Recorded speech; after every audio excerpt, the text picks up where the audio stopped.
Hello. Welcome to Dying Out Loud on the Line. It's Tuesday, June 13th, 2023. I always get the dates wrong because every day is the same for me anymore.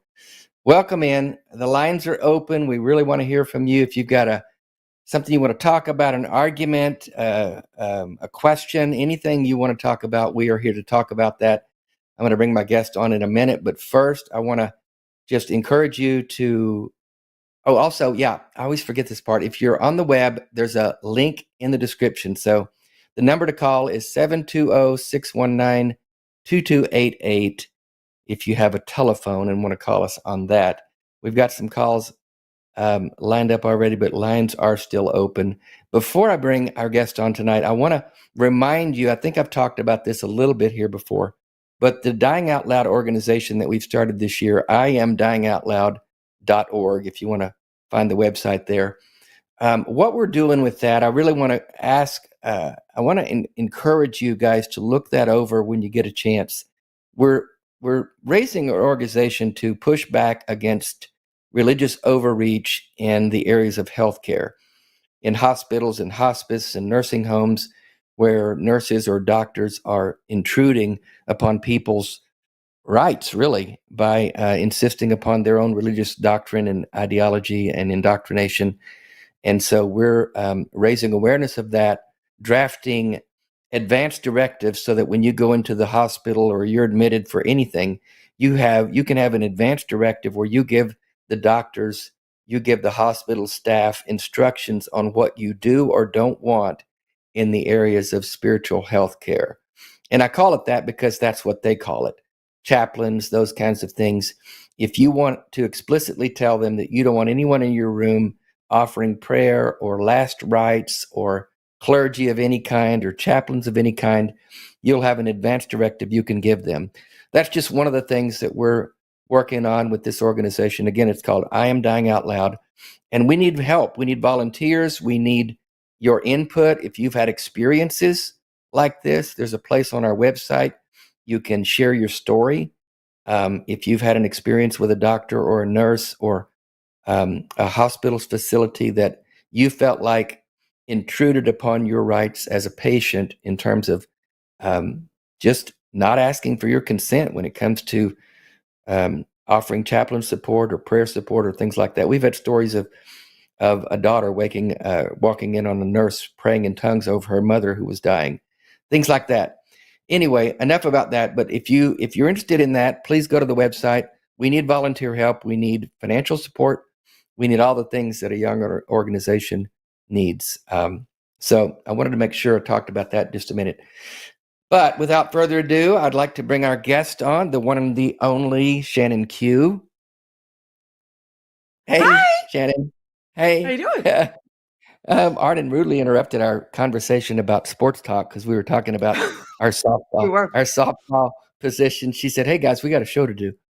So I know. welcome. Ruins Good everything. to have you again. We haven't done a show in a while. How you I doing? know, it's been ages. I'm very, very excited to be here. Like when Jimmy said, "Hey, Dave's starting to show here," I was like, I was so excited. Yeah. I was Well, so thank you. excited. I Yeah, love the me work too. that you And do. Like, I'm sorry, I go was just ahead. gonna say, like, the work that you do, like when you were just talking, like it harkens back to like even like as not just as the person who's facing that, but as like a significant other or a child of somebody who's facing that. I remember when my father passed away, they were like, you can speak to a chaplain, you can speak to like we can get a priest, we can get a rabbi, we can get like an imam, we can get whoever you want here within like an hour. And I was like, what about mental Hmm. health support? Like, I'm not Yeah. religious. So I would love to speak to a secular counselor. Is that available? And they were like, no. Religious support is the only Oh, support sometimes that's available um, for people who are losing loved ones. yeah. And that's not okay. Not okay at all.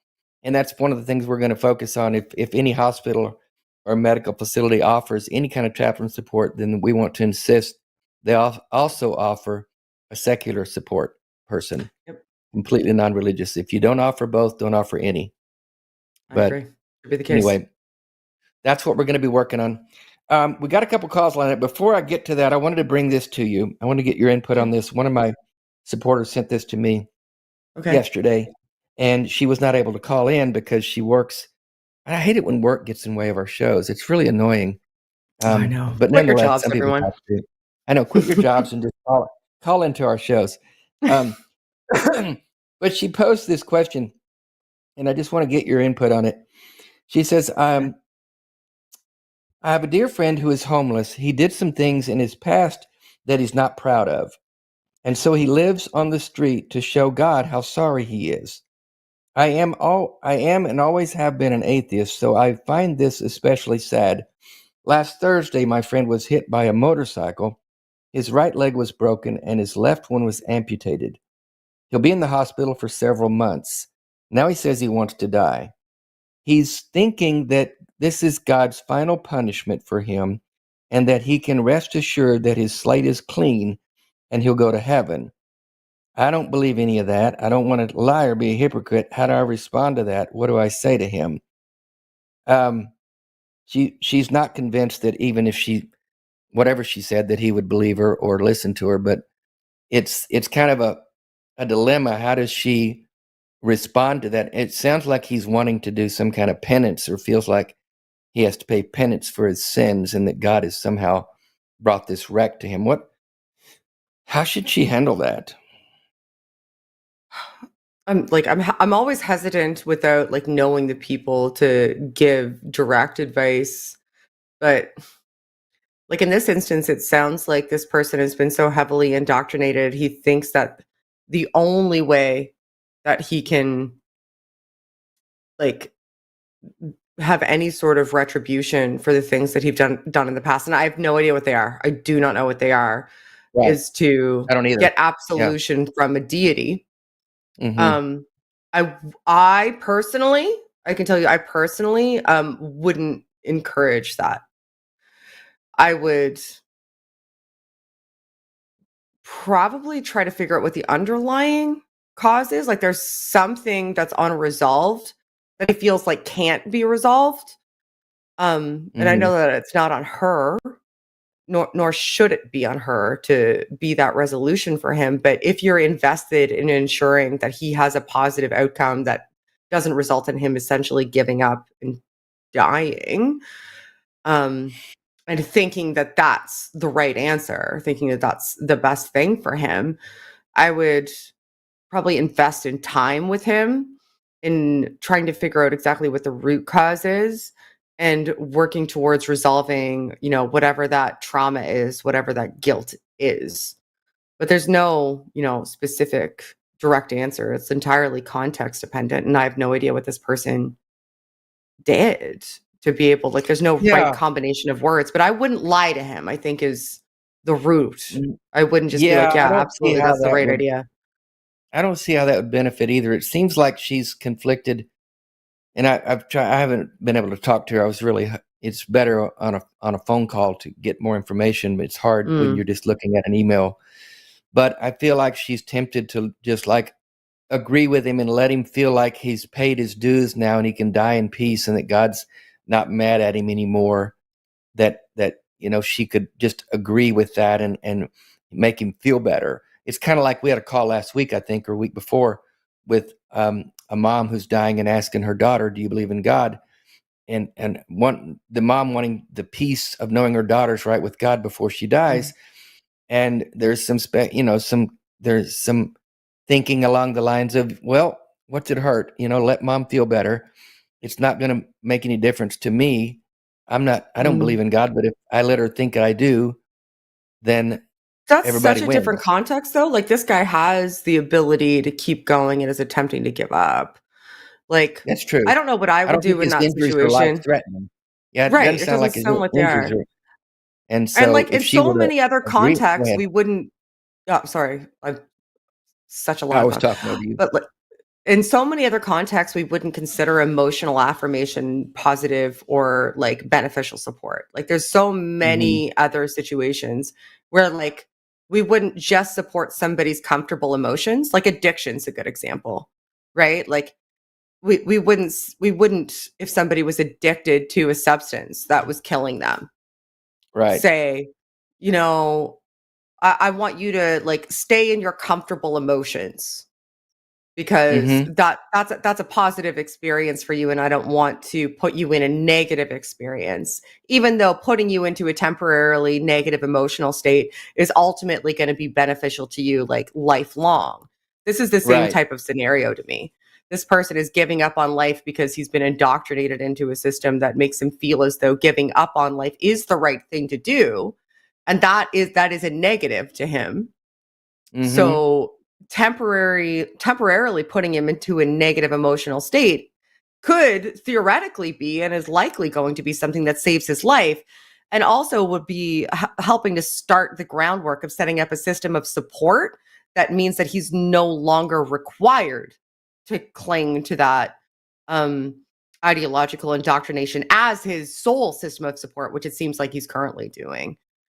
Like, you would be taking the steps towards creating a healthy Yeah. system of support instead. Yeah, that's what I encouraged her to encourage him to get some therapy to deal with this Mm, whole guilt, shame cycle that he's in. Apparently, he feels like he's supposed to be homeless because he's done so many bad things that God's angry with him. And I think a good therapist could help him understand that this is not a healthy relationship to a God of any kind. If that's a mhm. God that you believe in, then that's something that you might want to rethink. And I Right. would be in, if I was his friend, I would be encouraging him along the lines of not, maybe take another look at this God that you believe in. Is this how you Mm. would treat anyone else? Is this how you would treat someone Um, you cared about? And maybe she could help him get free of that kind of really problematic thinking. Yeah, just a sad situation. But I wish she oh, could have very sad. called. But anyway, I wanted to deal with that with you. I want to get your input on that. That's some really good stuff, Shannon. You're good as always. We I got try. line. We have calls blowing up here. Shannon, you bring them Yeah, in, we do. girl. We have a lot. Um, It's you. but I It's want not to. me. I wanted to. I should have had you do the announcements because you're so good at that. And the last Mm-mm. time we did, last time we did AXP together, I have an announcement. Oh, my God, you've cracked me up. I want to remind everyone to support us, like and subscribe. Patreon is patreon.com/call the line. We appreciate that support. And then let's take a look at our upcoming slate here. We've got tomorrow night the Hang Up with Matt Dillahunty and J Mike. God, I can't read it. And then Thursday night we have the Transatlantic with Arden Hart and why can't I read? Luxander. Sorry, guys. I'm really having trouble reading. Oh, I love Luxander. Oh, They're there you awesome. go. There's your Yeah, endorsement. they're great. Friday is Because I Wanna with Jimmy and Steve, and then Sunday, the Sunday show with Jimmy Snow and a yet to be announced co-host, and then Monday is Skeptalk with Aron Ra and Professor Dave, and then I'll be back again next Tuesday with Gail Jordan, and we will be leading into our week of preparation for the fundraiser for Recovering from Religion, which is going to be a week from this Saturday. So we're going to be talking a whole lot more about that in the days to come.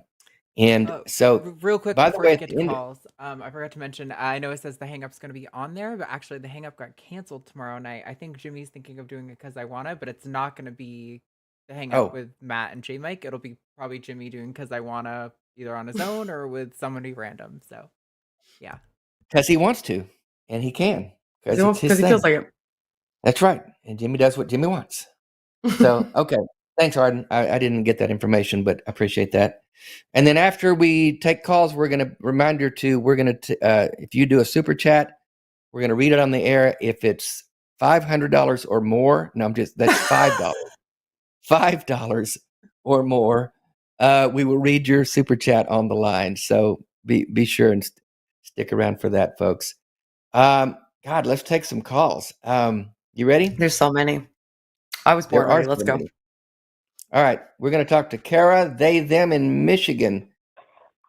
Hello, Kara. You're on the line with Shannon and Dave. How are you? Hi, Dave. Hi, Shannon. Hi, Kara. Good to hear from you. We've been corresponding in email a little bit, Dave and I. Yes, I told Shannon that before the show that you, correct me, you're related to a fairly famous televangelist? Yes, I'm Jim Bakker's cousin. Okay. Not direct cousin. I'm not really good at all the twice removed and everything, but my mother's side is Bakker's. Right. And okay. Wow. That's different. and he was Well, my mother's uncle's.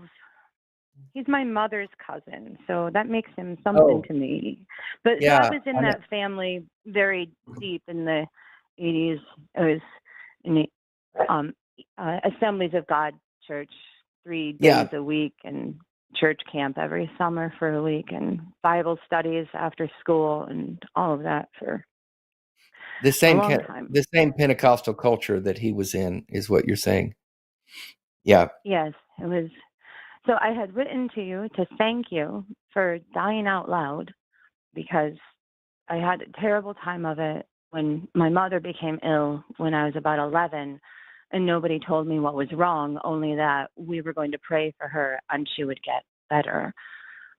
And eventually, somehow, I found out she had leukemia, probably overheard it because nobody really told me anything. And I didn't know what leukemia was, and we didn't have internet then, So I'm just a kid with a sick mom in the hospital all the time.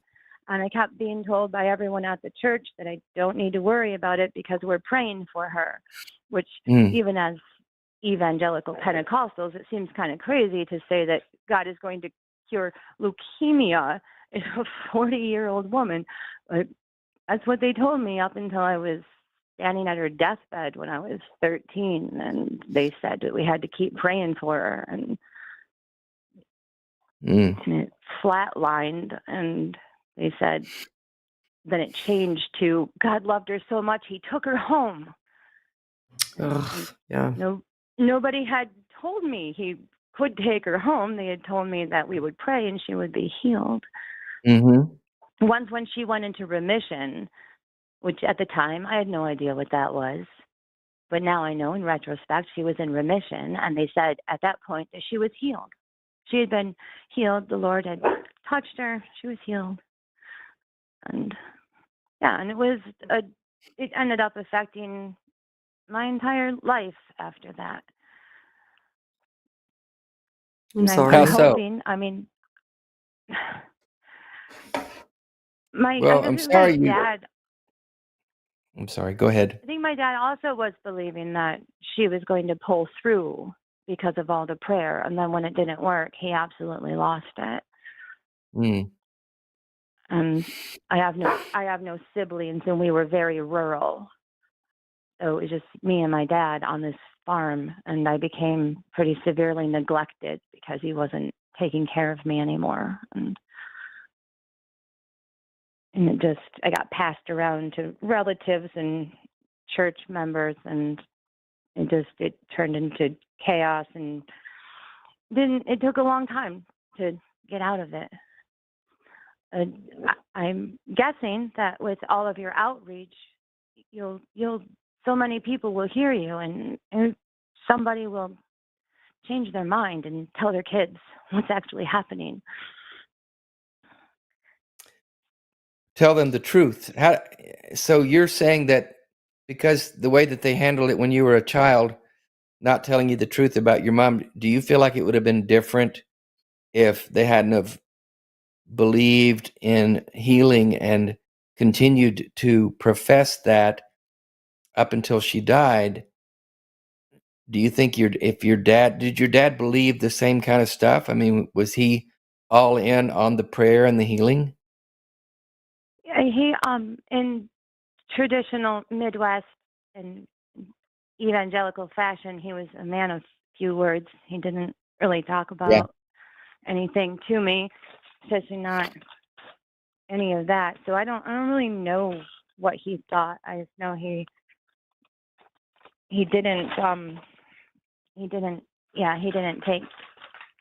take care of me after there wasn't food in the house, like that kind of thing. And when she was sick, he worked third shift, and a couple of times he forgot me at the hospital, and I ended up spending the night in the hospital by myself, trying to hide and sneaking into offices before there were ubiquitous cameras, and like stealing candy bars out of desks and stuff, and eating off the trays left in the hallway. Do you feel like that has lasting impacts on trust? Oh, yeah. I would, I'm in therapy now, so I have a ton of nature versus nurture questions. And my therapist says we can't know for everything. I agree with her. I think it's a hybrid. I can't tell you, it would have been different for sure.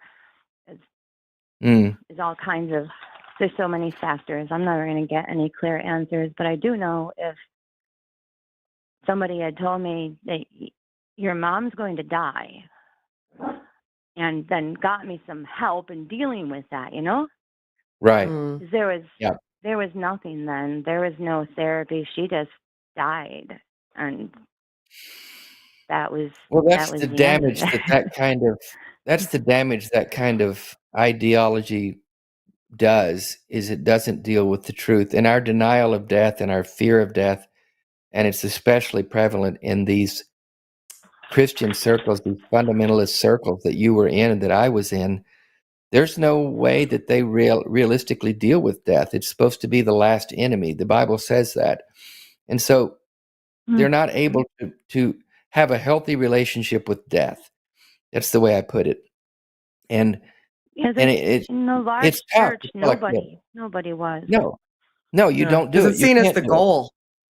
Death is the goal. Like all of the good stuff that you're striving for happens after that.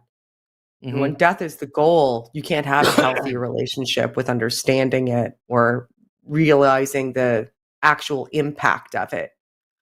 If you perceive it like everything that happens after it, is probably a better way of putting it, is the goal. That's the goal. Yeah, the afterlife, the eternal life.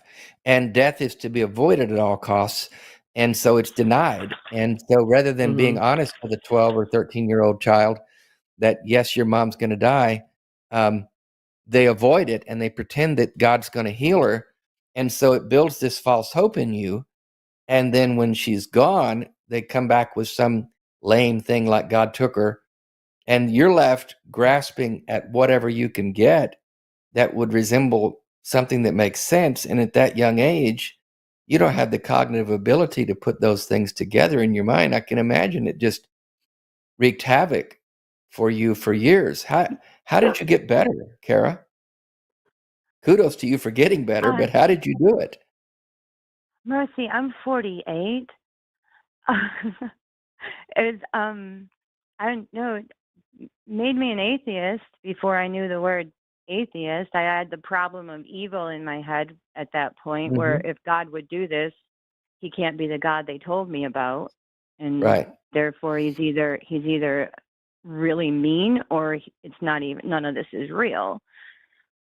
And so I ended up homeless as a teenager because there was no food in the house and we were out in the middle of nowhere, and I couldn't just keep staying there. Okay, buddy. Yeah, so that took a long time to get out of. But then I wanted to have children at some point, so I had to clean up my act because I met a guy and I wanted to have kids. So it's a long story, but I'm only now in therapy for the first time, and because I started remembering stuff that I hadn't really thought about from back then, and how did I get to. Somebody had asked me about, like, why are you an atheist, and I'm trying to think of like the original source, and like, well, they did lie to me about magical things happening, and the magical things did not happen. And they said that if you have the faith of a child, you can move mountains, and it's in the Bible. And I had a little necklace with a mustard seed in it, and all the faith you need is of a mustard seed. And I had all the faith of a child. I was a literal child, and none of it worked. Nothing ever worked. They said wherever 2 or more are gathered, that your prayers will be answered. And you could see that it was just patently false. Yeah. And yeah. I didn't see the point in sticking with it after that. So I split and got my own life. I don't know how I got better. Exactly. Maybe it was all the experimenting with things I did in the 90s. Helped me a lot. You're a survivor. Are you you feel like the therapy that you're in now is helping? Yes. I'm still very rural. I've never really been able to be around large groups of people or in crowds or anything. And I'm out in the boonies, and so I have no choice of therapist. There's one. And she knows I'm an atheist, and I'm assuming she's not, because hardly anyone is here. But she makes no mention of religion or anything. And so we're finally dealing with trust issues, which I've had forever. But if people, you got to tell your kids something. Like, surely a school would have a counselor who could give you age-appropriate things to say about pending death. They likely believed it too, though. Yeah. So, like, it's not like they were making a special set of circumstances where they were deceiving you. They had been taught to deceive themselves and were likely deceived prior. And they were taught that that's what coping mechanisms look like. That's what you do in these cases. So they just continued on that tradition, not realizing the damage that it had already probably done to them and the damage that it would do to you. Which I'm so sorry for. About that. Because, like, it depends on, like, I don't know what you're. They believed it too. Right. Like, they didn't say that to you because they wanted you to believe it, even though they didn't. They likely said that to you because they were trying to believe it too. Yeah. Yeah. I could think of them as being not intentionally deceptive, trying to hurt Kira. They were just telling their story as they believed it. Those were the coping mechanisms that they were instilled with. That's a problem with using religious institutions as also the institutions that we turn to for coping when it comes to something like grappling with death, is that we're not ever armed with the actual information that we need to process that type of grief and that type of loss and that type of struggle while a person is dying. Instead, we're taught that platitudes are sufficient, and that, basically crossing our fingers and saying the right words is going to be all that is sufficient. And even if it isn't sufficient, then that meant that it was out of our hands and somebody who knows more than us was doing something that was probably for the betterment of that person and us anyway, and we just have to accept that. And that's neither beneficial nor satisfactory. And it's certainly not accurate. But that's what is taught to all of us, for the most part, in Christian institutions, as how we're supposed to deal with that. And then what we do in the aftermath is tend to lean on community, and leaning on community is beneficial. So because we have a community that we can lean on, we think the entire thing is beneficial. We overextend our judgment of it to say, because we have this community support afterwards, which is demonstrably beneficial, the rest of it must be beneficial as well. And that helps to carry on the tradition so that we see the entirety as beneficial and we completely ignore all the detrimental effects that it has, specifically on children, because it's enforced to us that this is what you do and this is the process of grief. Yeah. It's criminal what was done to you. Yeah. I'm really sorry that you went through that, Kara. It's bad enough to lose a parent, to lose a mom at that young age, but to be told that you're not going to, that some God is going to come in and rescue you from that loss is criminal. And to the point that Shannon made, they weren't doing it because they were trying to trick you. They really believed their own selves that was what God wanted to do. The problem starts with the denial and the avoidance of death. Death is a very real part of our life. And if we can allow our kids to just grow up accepting that and knowing that one of these days my life is going to end as your dad or your mom, and then when I get sick, well, it's going to end sooner, and I'm really sorry.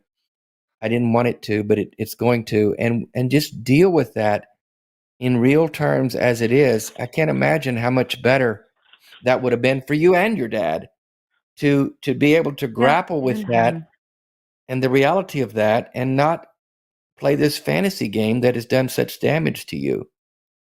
I'm just so sorry, and we've got to change the conversation about death. We just have to. Yeah, I'm so glad to see you doing that. I've been looking at your website, and it's very uplifting. I ended up working with. I got into home health care because that's a job you can get when you don't have a high school diploma, where you go to people's houses and help them to keep them from living in assisted living. And I ended up being really good with people who were at the end of their life, and that's who they started sending me to. So I was at a lot of bedsides at the end through my 30s and 40s. It's just funny that it ended up that way. And like I had said in the email, what they would say at my church is that, well, see, all of this happened because Jesus wanted you to take care of all of those people. And that's why he taught you about that. A lot of us turn our trauma into useful skills. Like a lot of people turn their trauma into useful skills. They do the work they wish would have been done for them. They recognize the depth, like what was detrimental to them and what was deficient, and they start to provide that in whatever capacity they can to the world. And it sounds to me like perhaps you stumbled into this vocation like as maybe something that seemed like it was a next logical step for you. Maybe you were drawn to it for whatever reason, but it ties into your trauma, and you were able to do what for other people what you felt like was denied from you. And a lot of people who suffer trauma end up doing that in ways that they may not even recognize. Turn your trauma into useful skills. I hadn't heard that. I like that phrase. That's exactly what that is. A lot of us turn into the people that we needed. Yes, I guess really good. They largely did. Is one other crime of it real quick was that I remember when my dad was trying to pay for all of these hospital bills, he went to the savings account and it was basically empty. And it was because my mother had given it all to the PTL club. Oh my fucking God. I don't know what a PTL club is. I'm so sorry. Praise the Lord Club. It's it's what Jim Baker ran. Yeah. Fucking scam artist. She had given like the life savings to the Jim Baker club. And Because they And then promised she that didn't God's have gonna- it when she needed it for healthcare. That's amazing. I'm so Great. sorry. Good for him. I hope he's very happy. Yeah, Wherever he is. this is when I wish there were a Yes. hell for people like that and Pat Mm. Robertson, who we're thankfully rid of now. I can say that I They just call it did. seed money. Yep, and God will bless Mm. you if you sow that seed. Well, Kara, I'm going to have to let you go. We got a lot of calls, but I thank you Yes. for calling, and Thank I'm you. so proud of you for doing the work that it's taken to get yourself better. Keep doing it. I'm so happy that you're in Thank therapy. you. If you're not connected with Recovering from Religion and the Secular Therapy Project, Mm. please take advantage of those organizations. Yeah, Recoveringfromreligion.org. I'm not. Okay. I'm Worth Let me looking looking know into that, into. and I'm going to see you in August. at BajaCon. Yes, I saw it on your website, and it's only 5 hours from here, so I bought a ticket. I'm going to see you in August. Oh, that's awesome, Awesome. Kara. I'm so happy I'll get to hug your neck. That's so great. Aw. Okay, see you soon then. Okay, Kara, thanks for calling. Nice to meet you, Bye-bye. Kara. Yeah. Bye, you guys. Bye. Oh, what a sweetheart. Oh, God, they're super sweet. what she's come through, my God. Just, I know. oh my God. They. Good for her. Okay, Yeah. we got to jump in. We got calls lined up. Yeah, folks, be patient. We're going to get to you. I see some of you been hanging on for a while, but we're going to get to you. Clarence, him in Ohio. You're on with Shannon and Dave. What can we do for you? Hello? Hey, Clarence, you're Hi, on the Clarence. line. Oh, hi. Okay, the sound cut out for a minute. Hi, Dave. Hi, Shannon. Good to talk Hi. to you. Shannon, is that a bookshelf behind you? Yeah, some of it's books. The rest of it's just like kitschy shit that I bought on Amazon that I thought would look cool. I thought that was kind of surprising because, bookshelves really just accumulate clutter. No, not with me. I'm a psycho. I can't deal with clutter. I was referring to the coffee table issue. Never mind. Oh, this is my office. I can do whatever I want. If I wanted a coffee table in here, I could have it. I'm not sure what I would do with it or where I would put it, but I could totally have one in here. It would be useless, but Anyway, yes. The reason for my call, Shannon, Dave, I've never talked to you before. I've talked to Shannon. Shannon, as you know, I'm an atheist, and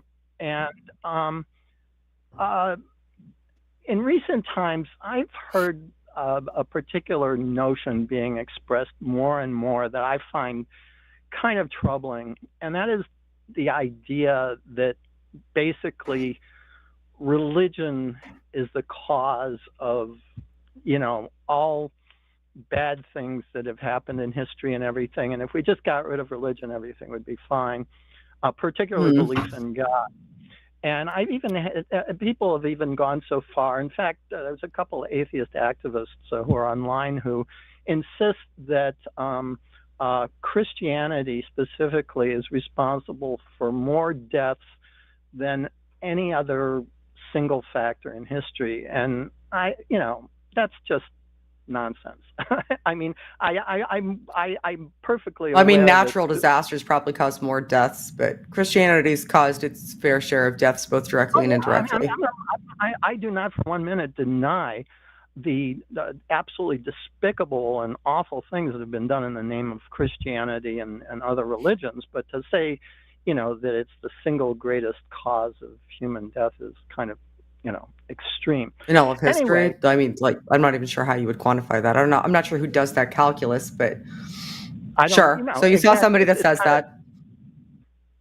I'm sorry? Yeah, so like I get that you probably saw somebody that says that. That rings true to me that somebody would say that, like on the intron webs, because people say stupid shit all the time on the intron web. So like, what's up? Except Twitter. Yeah. So nobody ever says anything wrong on Twitter.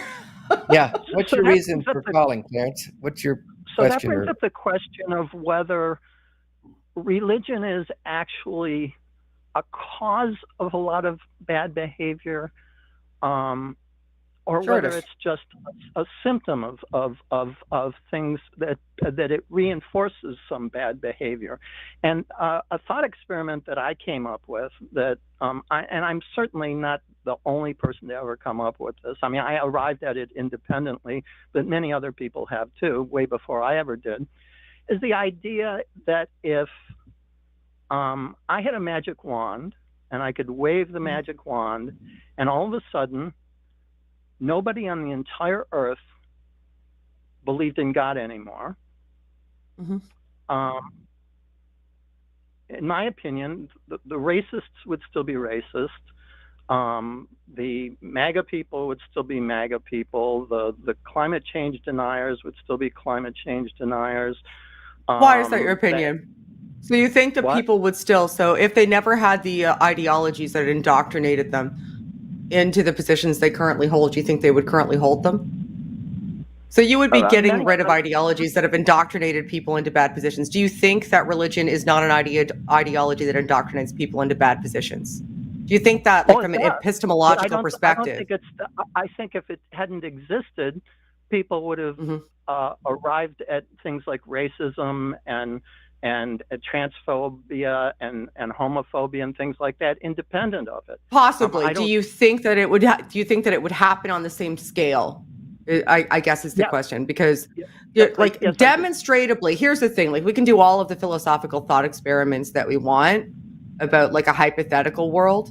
In the real world where we live, in actuality, you can't deny that it's demonstrable that religion has indoctrinated people through poor epistemology into ideologies that are harmful to people. Do you deny that? No, I don't deny that. Okay. So, okay, cool. So that's what I have a problem with. So you and I have the same problem then. We both agree that they're poor epistemologies that aren't founded on the truth, that indoctrinate people into like through poor epistemology into ideologies that are harmful. That is the case. So religion does do that to people. And it does it to people, and it's incredibly effective into doing it to people en masse.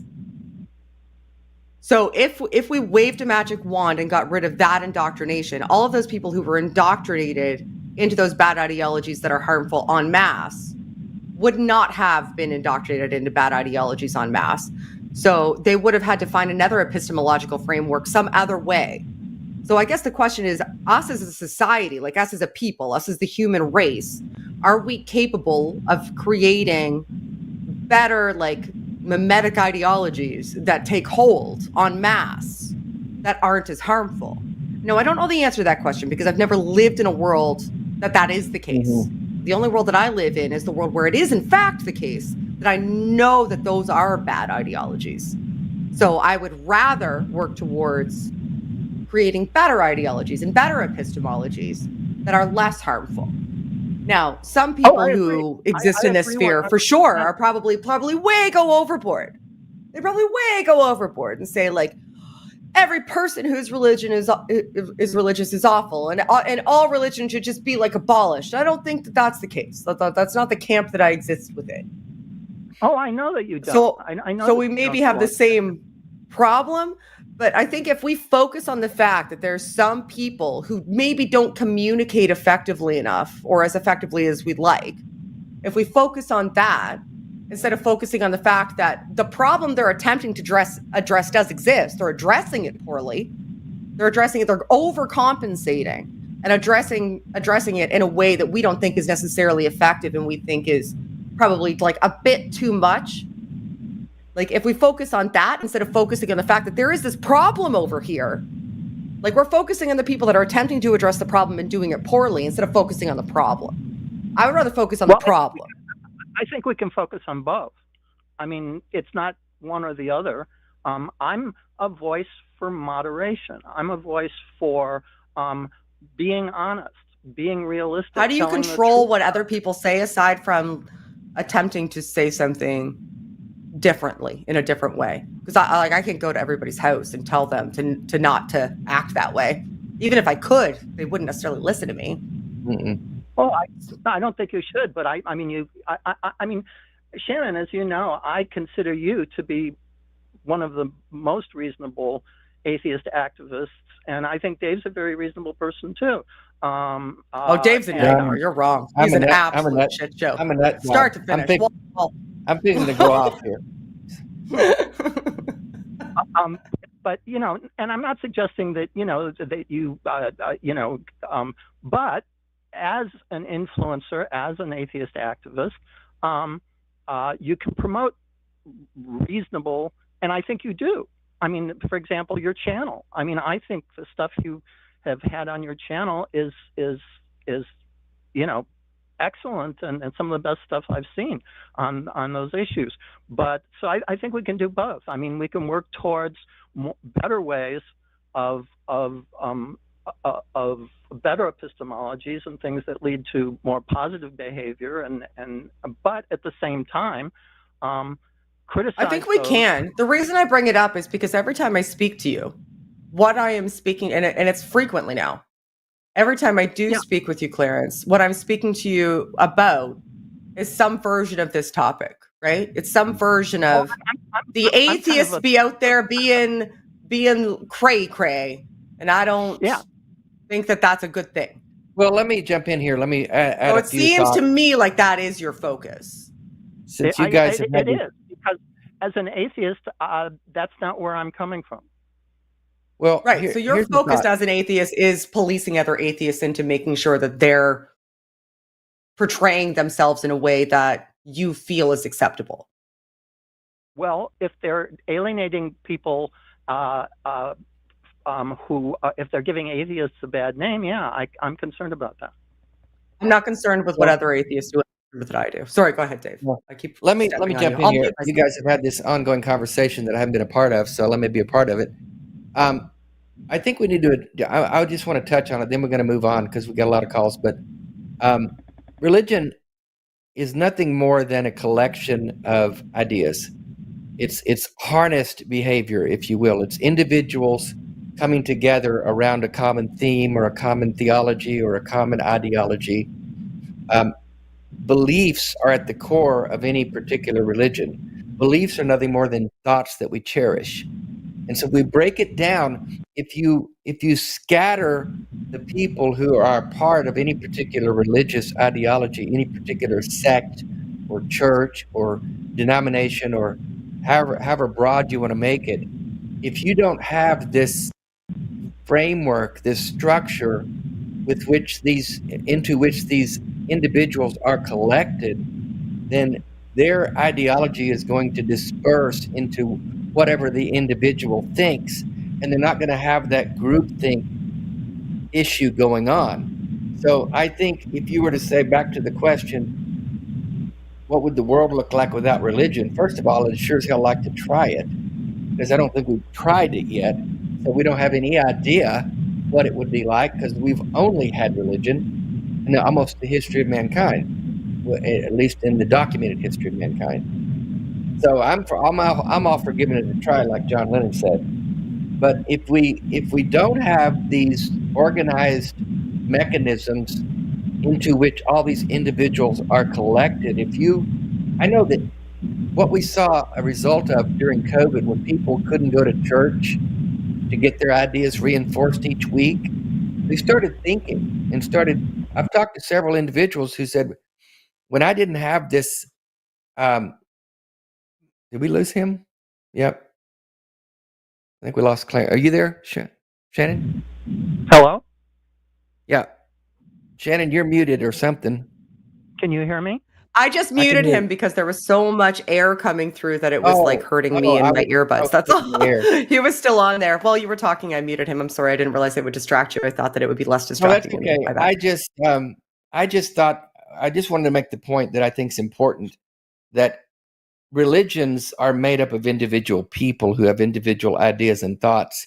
And if you didn't have that collection of these people into these groups, they would have to think and act and behave on their own without that groupthink support. And I think that would change the dynamic in many of them.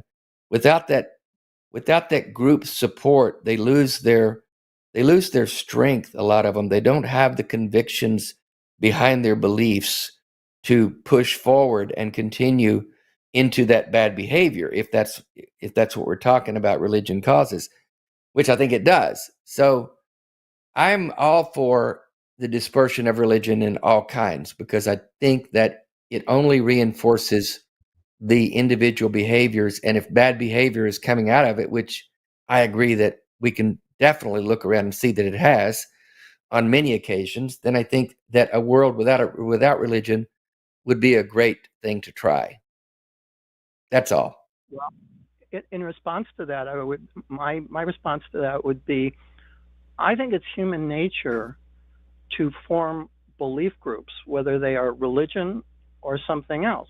One obvious example of that is the delusional nature of the people who have gathered around a certain former president of the United States who was twice impeached and has been indicted twice.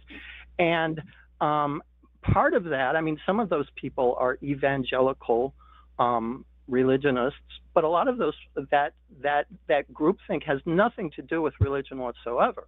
What do you think it has to do with? What do you think it has to do with, though? I think it has to do with their need. Well, a lot of things. I mean, it's a complex issue, but I mean, I think they see him as this infallible leader. Right. I think fear of the other. They're reinforced by other in-group members, that sort of thing, right? Like, so it's a sense of tribalism and individual and protection, and it's a religion. Right. So the answer, like, here's what I'm hearing. That what I'm hearing you say right now is, like, when people, I keep saying like, that's frustrating to me. So sorry, everybody else. So what I'm hearing you say is, because something like this is just naturally going to pop up amongst humans, like it's just a natural thing that's going to take place as a part of human nature, we should, like, be less focused on it, or potentially be less vitriolic about it when it does, or not point it out, or not say that it's a bad thing. Now, the fact that it's going to pop up naturally, that we're going to see it as a natural occurrence, does it, like, if anything, that would embolden me more to try to be more heard and more in the public forefront, trying to point to the fact that it's not a good thing, that it's a poor epistemology. Mm-hmm. Right? Like, that wouldn't, like, say, well, shit happens, why bother? What are you going to do? No, that's not what I'm saying. That's not what I'm saying. I don't understand that. First of all, one step is that you can replace it. You can offer a replacement that's positive. And second of all, it's not all religion that does that. I mean, it's pretty much the religious extremists and the fundamentalists. And name a religion that doesn't have a termination in extremism, if anybody takes it too seriously. Name one religion that doesn't have a terminus that results in extremism if people don't take it at its word and seriously. Unitarian Universalism. Unitarian Universalism. What type of religion is that? Okay, don't say Christian. They just they're basically like secular humanists. I mean, but they believe in a higher power. They are pro LGBTQ. They are opposed to racism. They are for inclusion. So do they believe in, like, the Christian God? No. So they're deists of some sort. Generally, I don't think all of them believe in a higher power. I think Unitarian Universalist is a collection of all kinds of ideologies. I don't think it's a kind of belief like system secular humanism. at all. Yeah, it's pretty much that. It's one step removed from secular humanism, in that they believe in some higher power, but it's undefined. And it gave you corrected. I think you're misrepresenting them. I've spoken at several churches, Unitarian churches. I'm sorry, and they don't all believe in a higher power. They're all over the map. There's no collection of beliefs that qualify them to be a member of that church. You can believe in anything or nothing. Huh? So there's no founding tenets. Right. And so it's not a religious belief system at its core. It's a collection of people who believe a lot of different things. So you can't really put that in category. There are atheists that belong to Universalist Unitarian Church, but it is a religion. Right. That's what Dave's saying. And we do have services that occur in a church on a weekly basis. It's not a religion. I've spoken at them. I'm an atheist. There's no. It's not a religion. I don't want to get hung up on it, but I think you've mischaracterized it as using. So them it's like as a an social example. club that shares some similar ideological backgrounds. Yeah. And they have religious services on Sunday. So does right. Oasis. I mean, and I play soccer multiple times a week and softball multiple times a week. And you can see that. So that was my answer to Shannon's question of name one religion if you don't carry it to its logical. Okay, so you named a secular one though. You named one that doesn't require a belief in God, right? Like you at least recognize that the answer you came up with was one that doesn't have a deity as a component of it as a requirement. Okay, well that's a different condition. I know Catholics. Yeah, no, you're right because I just said religion. That's true. You were working in the Durkheimian definition of religion. Let me get jump that. in. I think we could talk in circles on this for the rest of the day. I don't want to because I'm just looking at the board. We've got a ton of calls I want to get to, as many as we can. We do. And I think you're not wrong. I think that we've kind of hammered on this subject as long as we need to right now today because I don't think we're going to wrap it up. And I know I'll talk to Clarence again. Yep. So Clarence, thank you for calling. And call in again anytime. Okay. I know you'll call Shannon's show, but thanks for calling. It's a good conversation. Appreciate it. Great. Thank you. Take care. Okay. Good night, Clarence. Bye. Clarence and I will for sure talk again. Sorry, we kind of needed to pull that to an end just because No, that's totally true. There's still 6 or 7 calls, people waiting to talk. I'm sorry for everybody waiting. Don, him from Michigan. You're on the line with Dave and Shannon. What's on your mind? Sorry for holding you for so long. Oh, that's perfectly all right. Hi, Dave. It's my fault. I'm the problem. Talk to you guys. You're always the problem. I am 100% of the time. Hi, Don. Nice to meet you. Your mind? You said blame Jimmy, right? Yeah, Jimmy's not here, so we can't blame him. Yeah, he's well, we'll figure it out. Don't tell me what to do. Your note says you felt guilty after a relative came out agnostic. You want to talk about that? Yeah. This just happened today too. I started my deconstruction probably about 10 years ago, something like that. And I'm at a place where I'm comfortable now in my beliefs and the people that I keep close around me, which is few. They all happen to share them, my family and a few friends. Lost my dad 2 years ago, January. And ever since then, my brother has been calling me every day from Arkansas. That's where I'm from. That's why my accent doesn't match. But anyway, he's been calling me every day. Right. And we have a great relationship now, long distance, 600 miles or so away. And he at one time was a youth outreach minister, I believe, in the Lutheran denomination. He's since separated from the church, but he held his religious convictions. And we would talk about my lack of belief versus his belief and fallacies in the Bible and contradictions and things like that. And just today, I asked him during a political discussion,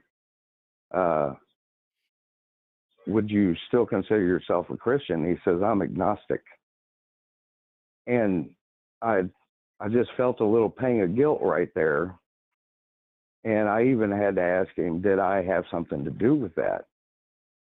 Because I felt like, am I taking something away? Am I giving something to him? And I don't know the right answer. Do you want him to still be a Christian? Is that something you would wish for him, to be a believer in the biblical God? Well, personally, absolutely not, because I like things that are provable, Yeah, me things that are too. true, and I would like other people, everyone, to do that, but I know that's not a possibility. Do you feel It's a guilty dream. because going through deconstruction was a difficult process that you had to reconcile as a form of loss? And now you feel like It because was. of his conversing with you, you've put him in a position where he has to kind of grieve his former self and also process that type of loss? It was very much that way for me. I was a minister. I rode with a Christian I could hear that. motorcycle Yeah. Okay. club.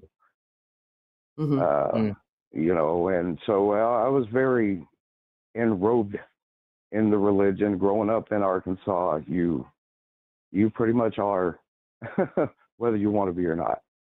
Mm-hmm. Yeah. Yeah. Do you think some Very of that conservative. guilt? Sorry, or do you think some of that guilt could just be like vestigial Christianity, like feeling like in the way that you were brought up, as though not being a Christian is in fact a bad thing, and and you having that perception causes you to reconcile and recognize the fact that he's going to now also be perceived differently, and you know that's going to be difficult for him, given your upbringing, where you came from. That's pretty accurate. Yeah, it was. I kind of look at it as a former self. I was that guy. I'm not him now, and I don't know. Do I have that right to put that on someone else, or am I helping that person by doing so? And is it even my place to force judge? him to? Do you think that you can force him to have a different belief? Oh no, it's Yeah, something you have that's to the come to thing. on your own. Right. So And he came so to it on when, its own. yeah, when someone feels guilty, when one feels guilty, it's usually because we feel like we've done something wrong.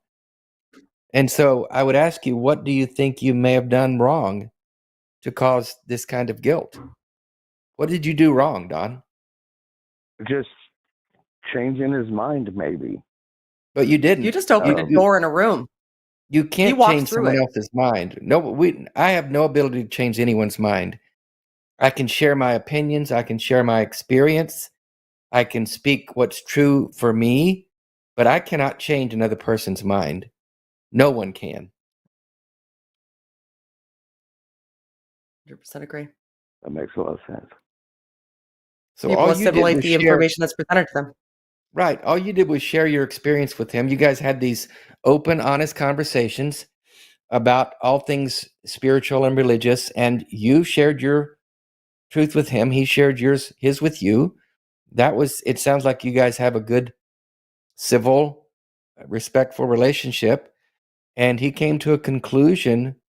By the way, he didn't say he was an atheist. He came to a conclusion that he's agnostic, which simply means I don't know.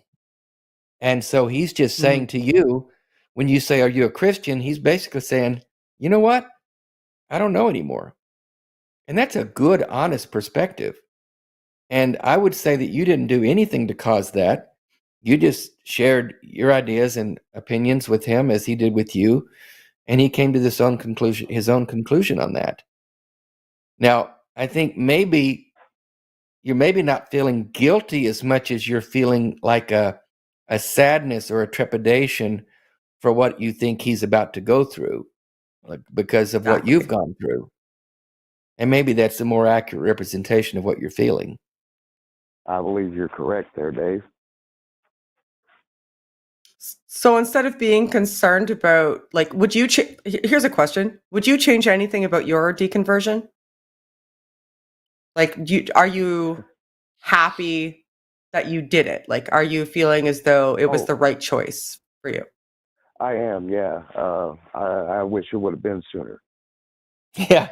Okay.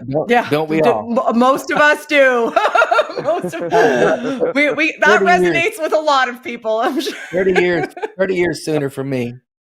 like from birth would have been great. Yeah. So really, instead of like focusing on feeling guilty, maybe, back, like harkening back to one of the original calls that we had, be the person that you wish you had in that moment for him. Like, be the support system that you may not have had for him. Like that's how, like, instead of like feeling guilt, which I think is mostly anxiety about what like, I understand that you feel like the conversations that he's had with you, like he wouldn't have had those conversations had he not had a relationship with you.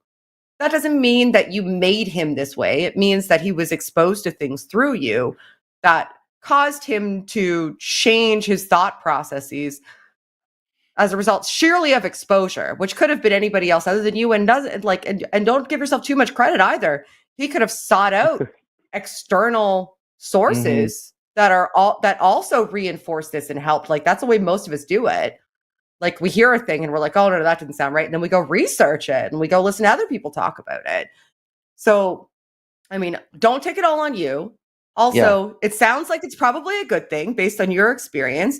And what you're concerned about is the anxiety about what this is going to mean for him. You've already been through it. You've had some experiences that can help them. So instead of focusing on how you need to feel about your role in it, make your role in it being a support to him. Right. And maybe help him understand that agnostic is a very healthy position for any of us to hold. I'm an agnostic atheist. I don't see enough evidence to put faith in a God, but I'm also an agnostic in that I don't know. I mean, I think honestly, we could all say we don't know. And so just help him understand that that's not a negative, that's a positive from any angle. And that you would encourage him to keep asking questions, keep looking, keep being curious. And if there's anything you can help him with in terms of any questions he would ask you or anything he wants to bounce off of you, just let him know you're there for him. I mean, I'm a fuck you, prove it atheist with a capital A, but I agree with Dave. You always agree with Dave. I think I'm somewhere in the middle of you guys, but I tell you, I really enjoy Aron Ra and Matt Dillahunty's rants and raves, and I've enjoyed your show, Dave. I've been watching since you started with the channel, and Shannon, you too. Oh, thanks. Well, I got it. You too. I'll take it. Shannon. I'm not as familiar with your channel yet, but I am subscribed. Good. Oh, okay, cool. Keep call in somewhere down the road and let us know how it's going with your brother, or maybe he'll call one day. Just tell him to call in and ask a question. We're nice. Will do. Dave's nice, and I'm here. I'm nice. Yeah, you too, Shannon. Me too. Thanks for calling, Don. Thank you, guys. Have a good night, Don. Being a little hard on himself. Yes. Oh, I get that though. Like, yeah, I get it. Yeah, he feels like he caused something and something precious is taken away. But if you step back and he knows what he's in for. Yeah, he knows what's around the corner here, so he gets that. Let's go to Elliot in Washington. They, them. Let's see. Are you there? Elliot, you're on the line. Thanks for holding for so long. Sorry we took so long to get to you. We're trying to get through all the calls. How you doing tonight? I'm doing okay. Yeah, doing all right. How about you two? We're good. What can we help you with tonight? What's on your mind? Curious, on your perspective on something I've been sorting through. I'm a therapist. I've been a therapist for 8 years or so, and someone that I went to grad school with who also became a therapist. We were very close in grad school, remained friends up until kind of the start of COVID. And then, I think many relationships that kind of faded off as we all were socially distanced and not able to see each other. But I found out in, I think, February, that she, after several years of trying all kinds of treatments for bipolar disorder, decided to choose medically assisted dying, which I just recently learned that that's a term. I was kind of wondering what words to use for that. Because she had treatment-resistant bipolar, and I'm feeling complicated feelings about it, to be honest. I didn't know that was something she was doing, and it's kind of shocking. And I also, am a person who truly, I really value self-determination kind of above most things, that people should be able to choose for themselves what's best. They know what's best more than I do, more than anyone else does. I don't know. I was just curious your perspective and wanted to talk it through. Yeah, those are complicated issues. A gray area for sure here. What are your initial thoughts, Shannon? I'm not sure that I do support it for mental health issues. Mm-hmm. Because it is super complicated. I absolutely and 100% support it for physiological deterioration when your body is going to go, and you should have the right to choose the moment as opposed to prolonging the suffering. Like my situation. Yes, absolutely. ALS, yeah. Yeah, exactly. So for that, I do support it. But when it comes to mental health issues, I feel like it's a slippery slope. And I feel like there's so much gray area in how you quantify what suffering is for an individual versus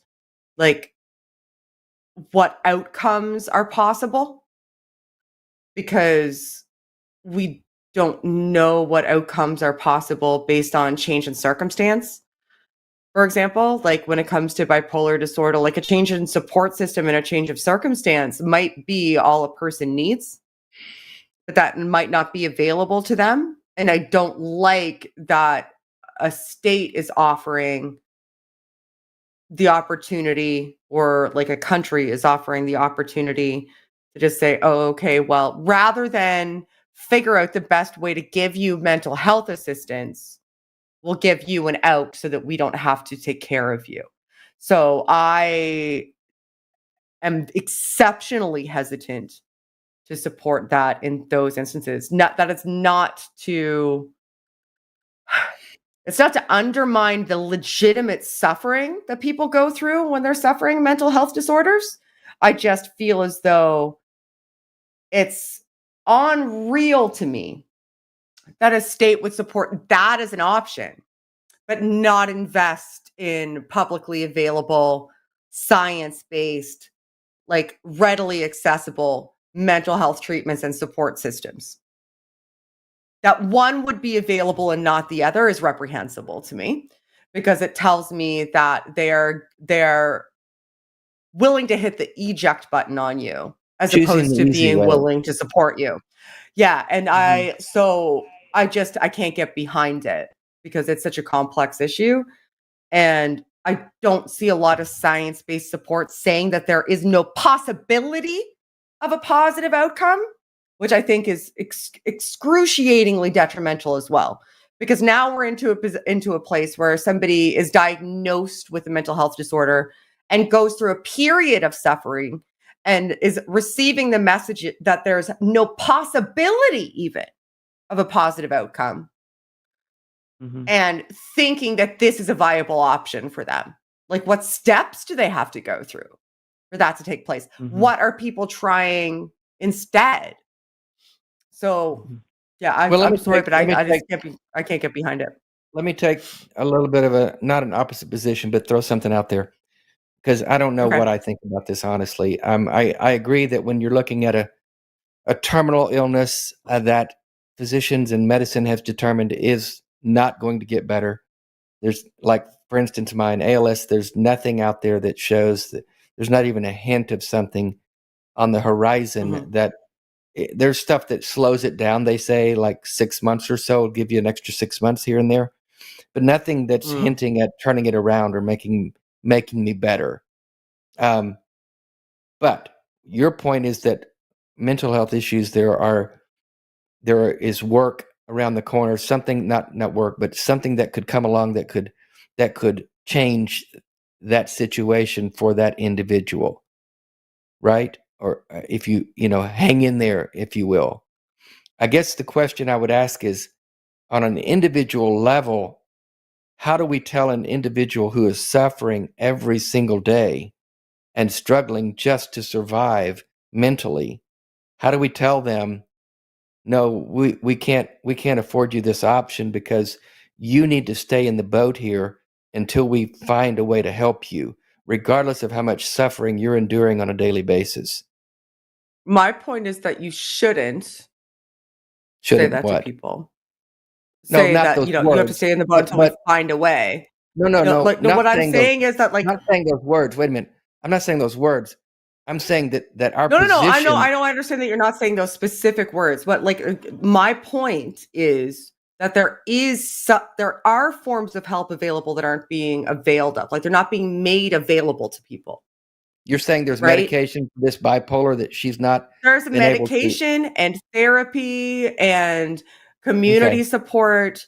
That could be like community and social support. Like, there's a combination of things. Like, bipolar disorder is something that you can live with. I'm not saying always. I'm not saying 100% of the time. Okay. That is the case. But I'm saying more often than not that it is the case. But all of the things that are needed for somebody to live with that diagnosis are not being laid on the table in front of them. What is being laid on the table in front of them are inadequate supports. And if that doesn't work for you, then just go then. And I don't think that's acceptable. Okay. I don't think that's acceptable. Could there be a case where we provide the best conceivable support to everyone? Everything that we currently have available is on the table in front of everybody. Everything that we can conceivably do as a society is there available to them, and it just doesn't work. And then we have a metric for just determining that it just doesn't work and that there is nothing that will ever work, so far as we know. Then maybe we can have the conversation then. We're having the conversation too goddamn early. We're having the conversation about whether or not people can hit the eject button instead of having the conversation about how we can fucking do something for them now. Shannon, And I I wish don't you'd think get that's passionate about acceptable. something. God damn it, Shannon. Just get some passion about you, girl. Come on. That's my one serious problem that I have. Yes, is that nobody ever knows what I'm thinking. I know. I'm not good at conveying my feelings. That's my problem. Elliot, what are your thoughts in response to what Shannon's saying, what I said? I understand the emotion. And I bet. I'm so sorry, Elliot. I'm a therapist. I'm a therapist. I work exclusively with trans and non-binary people and people who are gender questioning, right? So as far as, people in the world who are likely to be struggling with suicidal thoughts, I'm there, kind of every day with my clients. And so I totally get the desire to say, like, hey, we need to explore every option. This is not a first or even 100th line of defense, right? Like, this is a last resort. Life is unbearable and there's no other option as far as we know. And I hear where you're coming from with that. And, I know you didn't know my friend in the way that I knew her. And I'm just hearing you say, like, here are the things that I think would need to happen first. And to be honest, if there was ever a case of someone who tried literally everything, I think that my friend was that person, to be honest. I mean, she was smart as a whip. She knew so much about all of this, and she tried every fucking thing. She was in her late 30s with a teen son. I can't imagine that this was an easy decision for her. And I don't know, it's just, I know that she had been suffering with bipolar from her early 20s. I mean, that's almost 20 years of struggling daily. And I saw firsthand how hard it was for her. And she went even to the point of having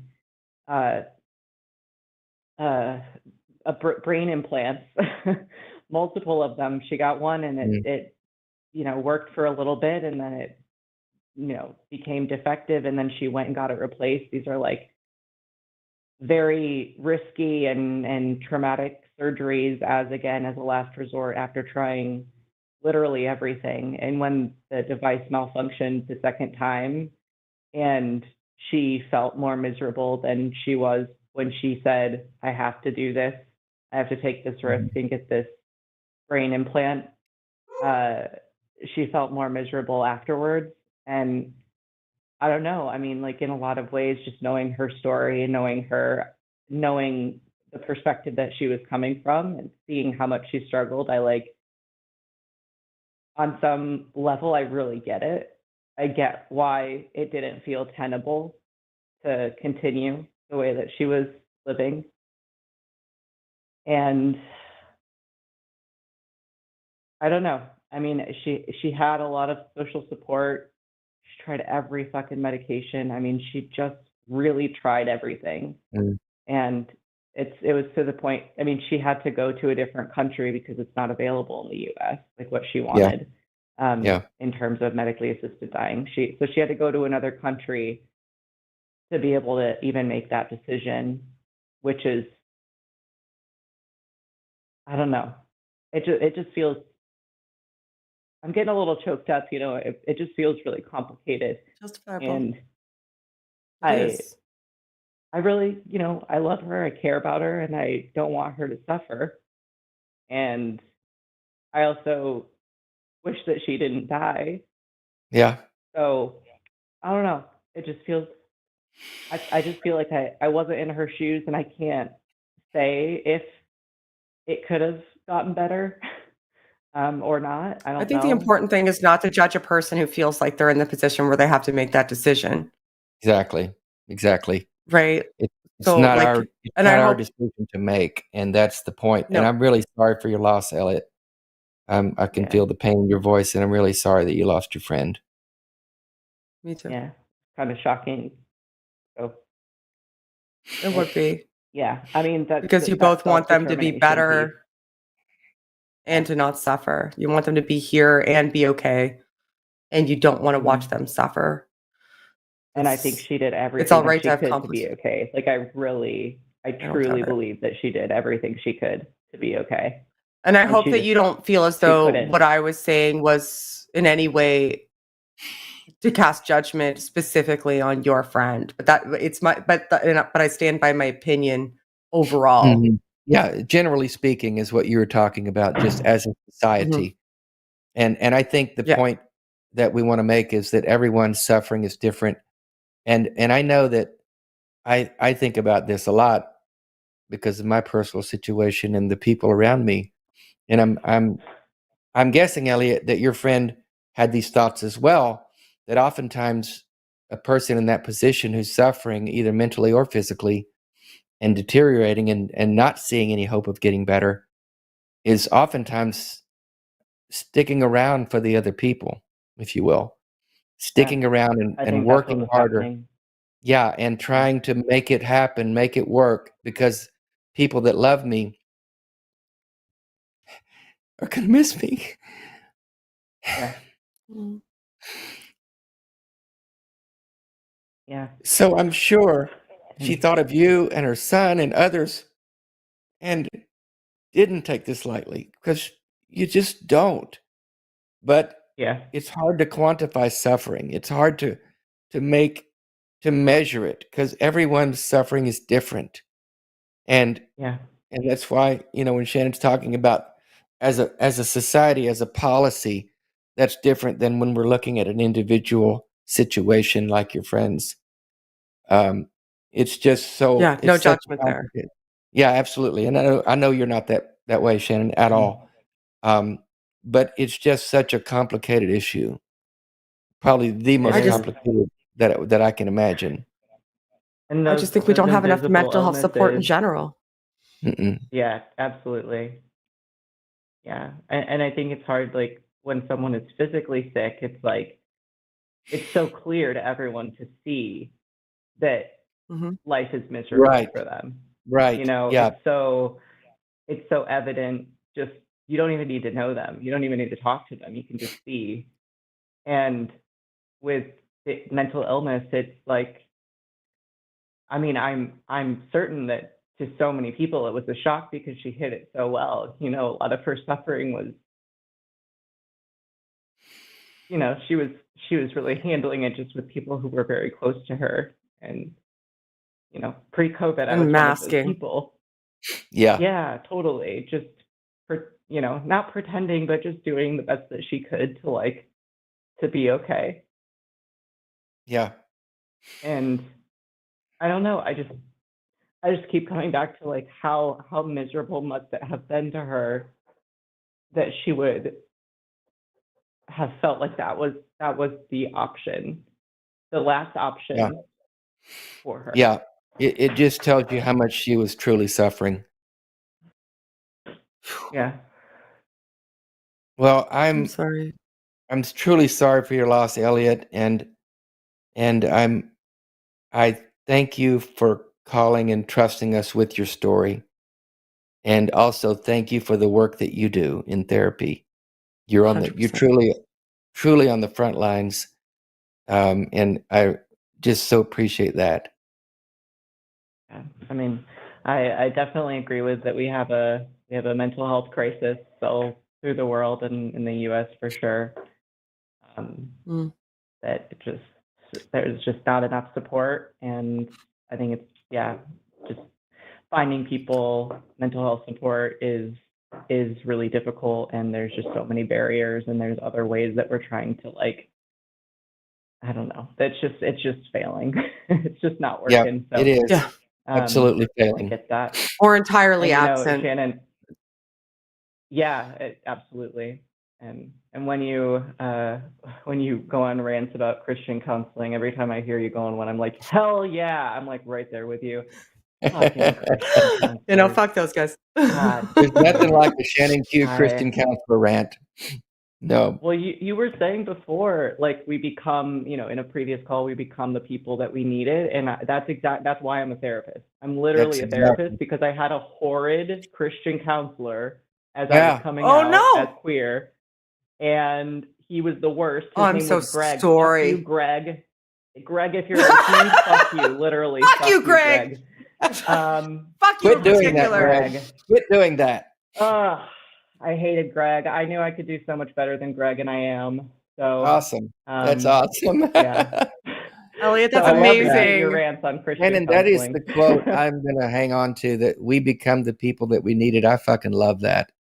That is absolutely brilliant and so truthful. It's just a beautiful, beautiful We sentiment. turn our trauma into tools, a lot of us. Yeah, it's really, really good. Well, thank you so much, Elliot. Thank you for calling. Good to hear from you.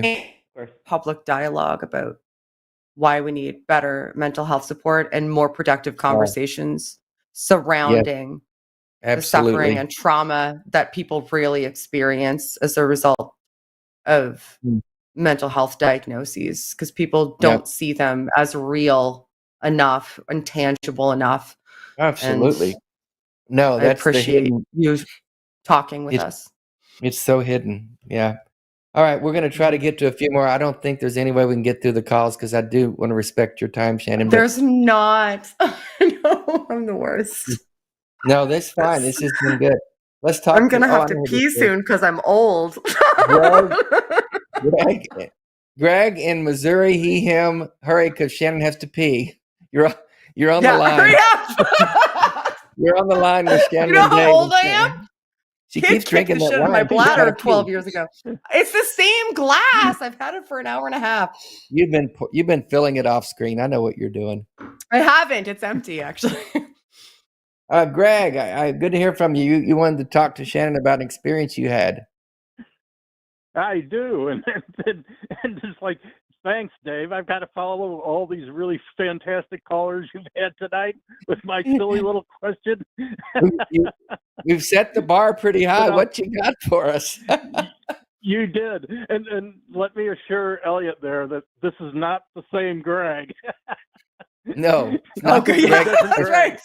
Fuck you, It's Greg. not Greg, the Christian counselor.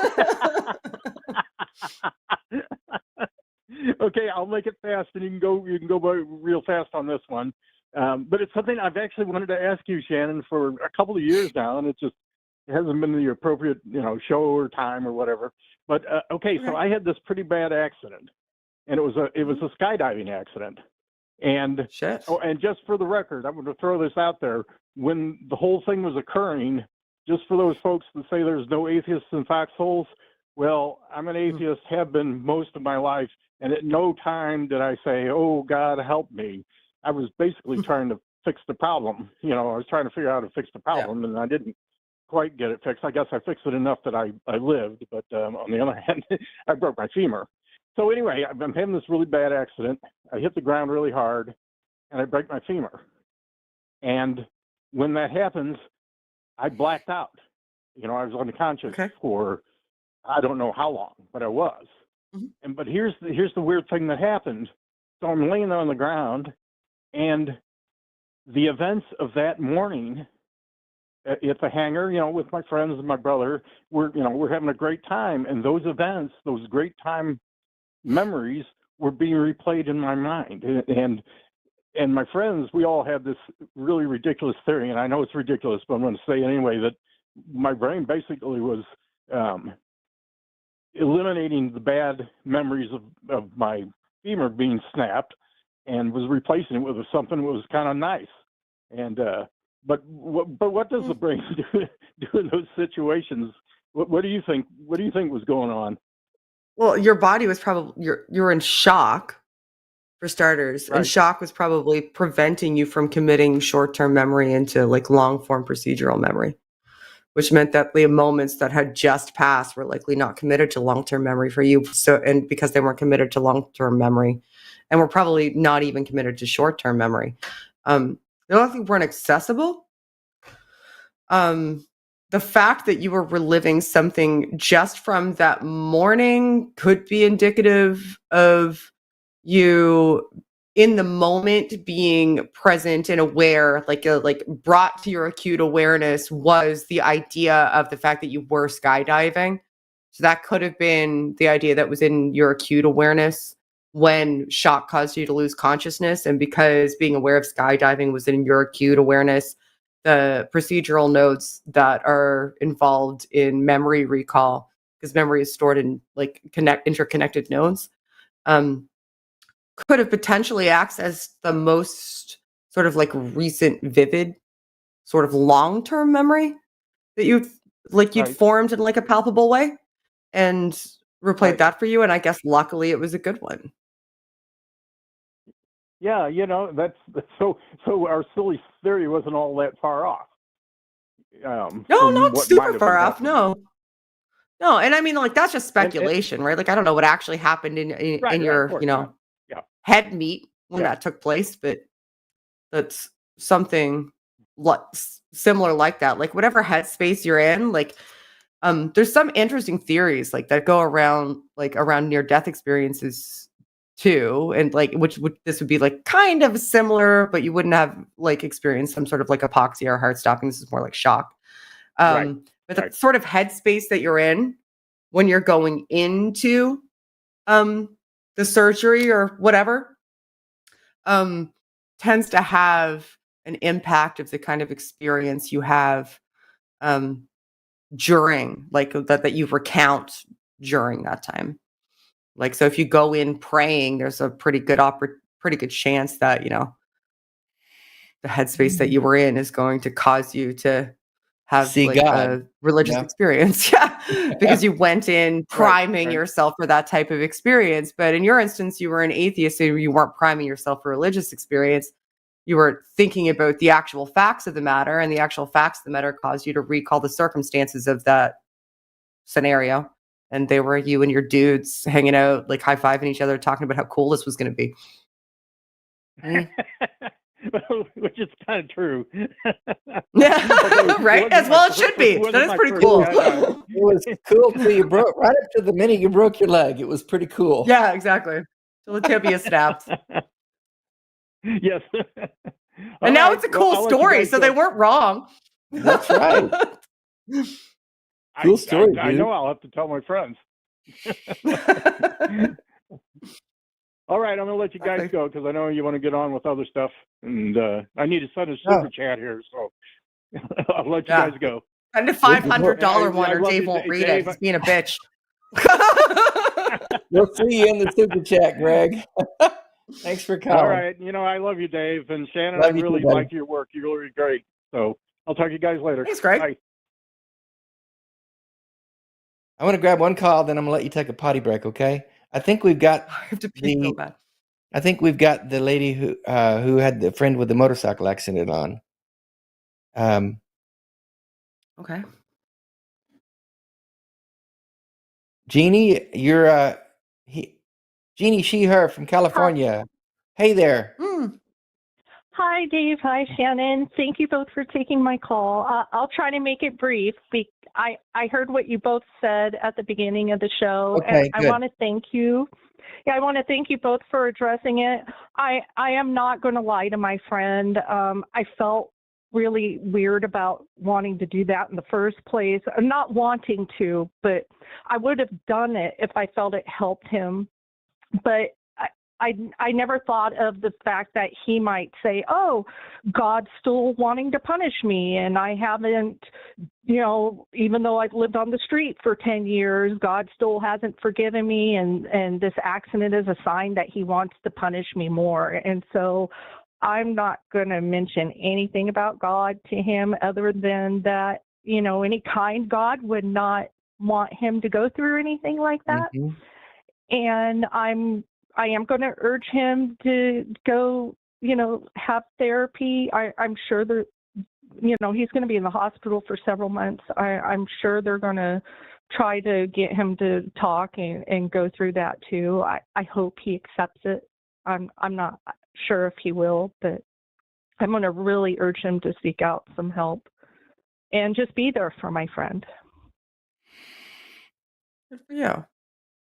Yeah, I think that's thank you both. Yeah.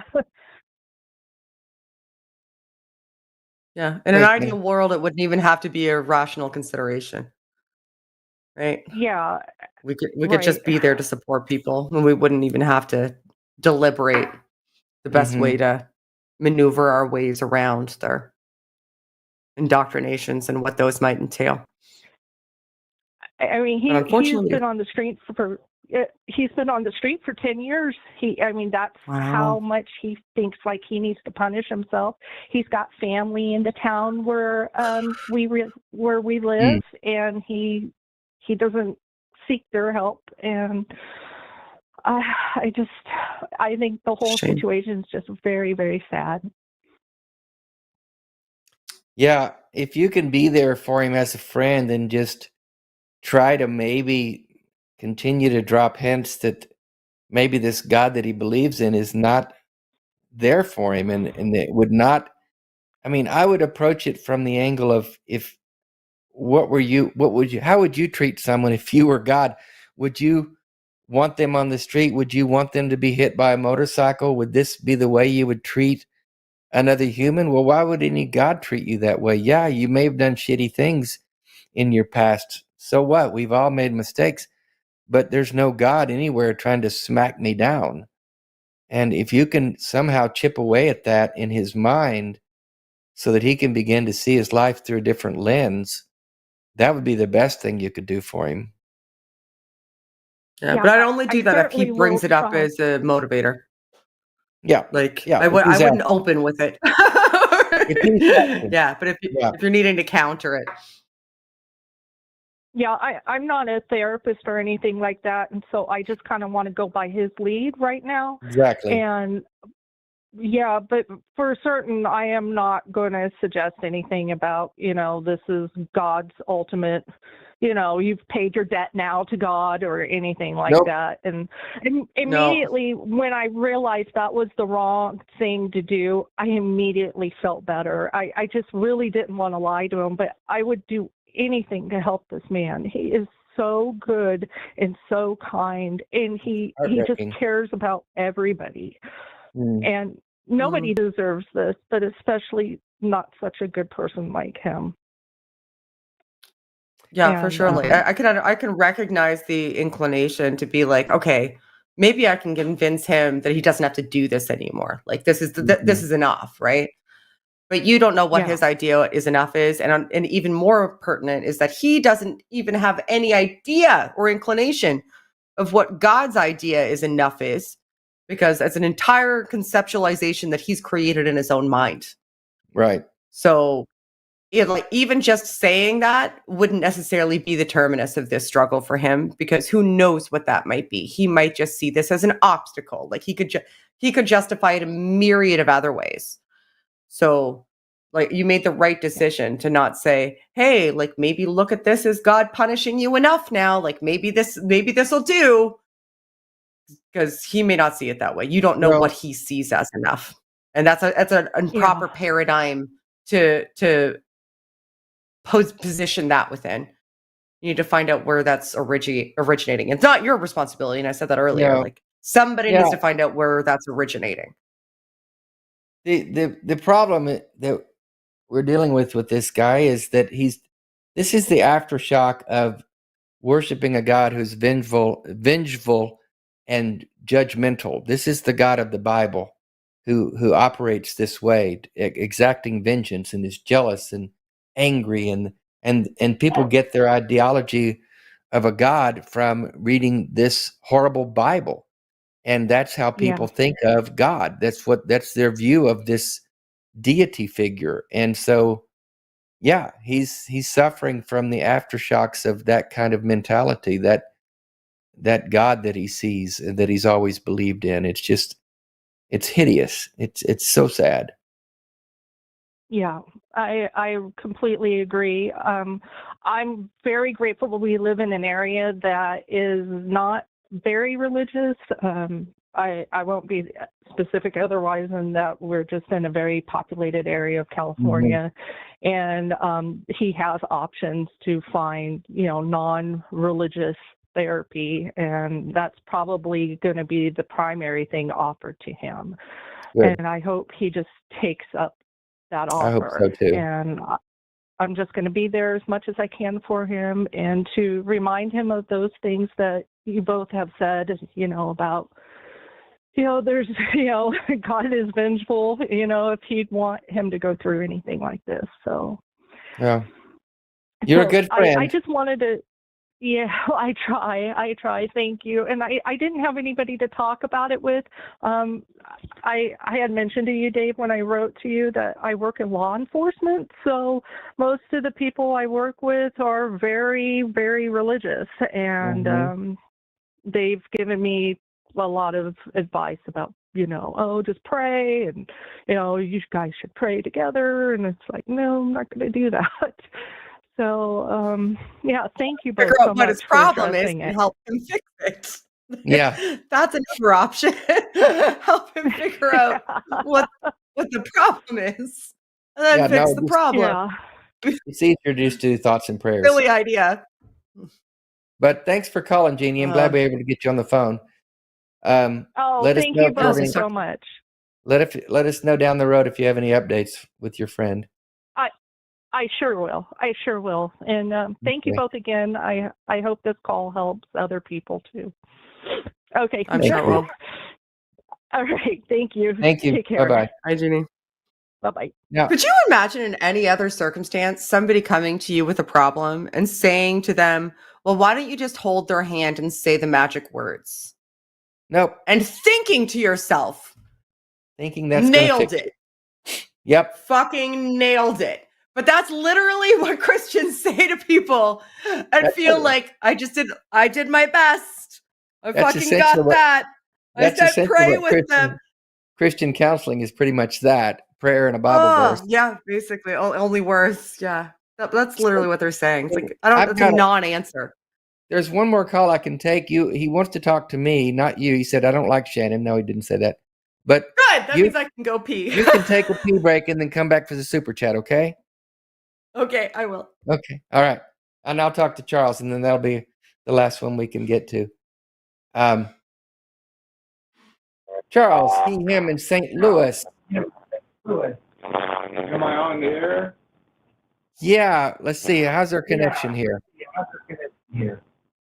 Maybe turn the volume off on whatever you're watching the show on. Okay, I did that. And let's see if Can you hear me now? Yeah, but I'm getting myself in an echo here. Let's try it again. I'm hearing myself through your device, I think. Can you do it now? Can you hear me now? Well, it's really fuzzy and okay, now that's better. That's better. I'm still hearing myself in a delay. You have me on a laptop or something. Turn that off. Better? Yeah, and then move away from your mic a little bit. Let's try that. Can you hear me now? Yeah, there's just a lot of fuzziness. I'm sorry, Dave. That's okay. How are you doing?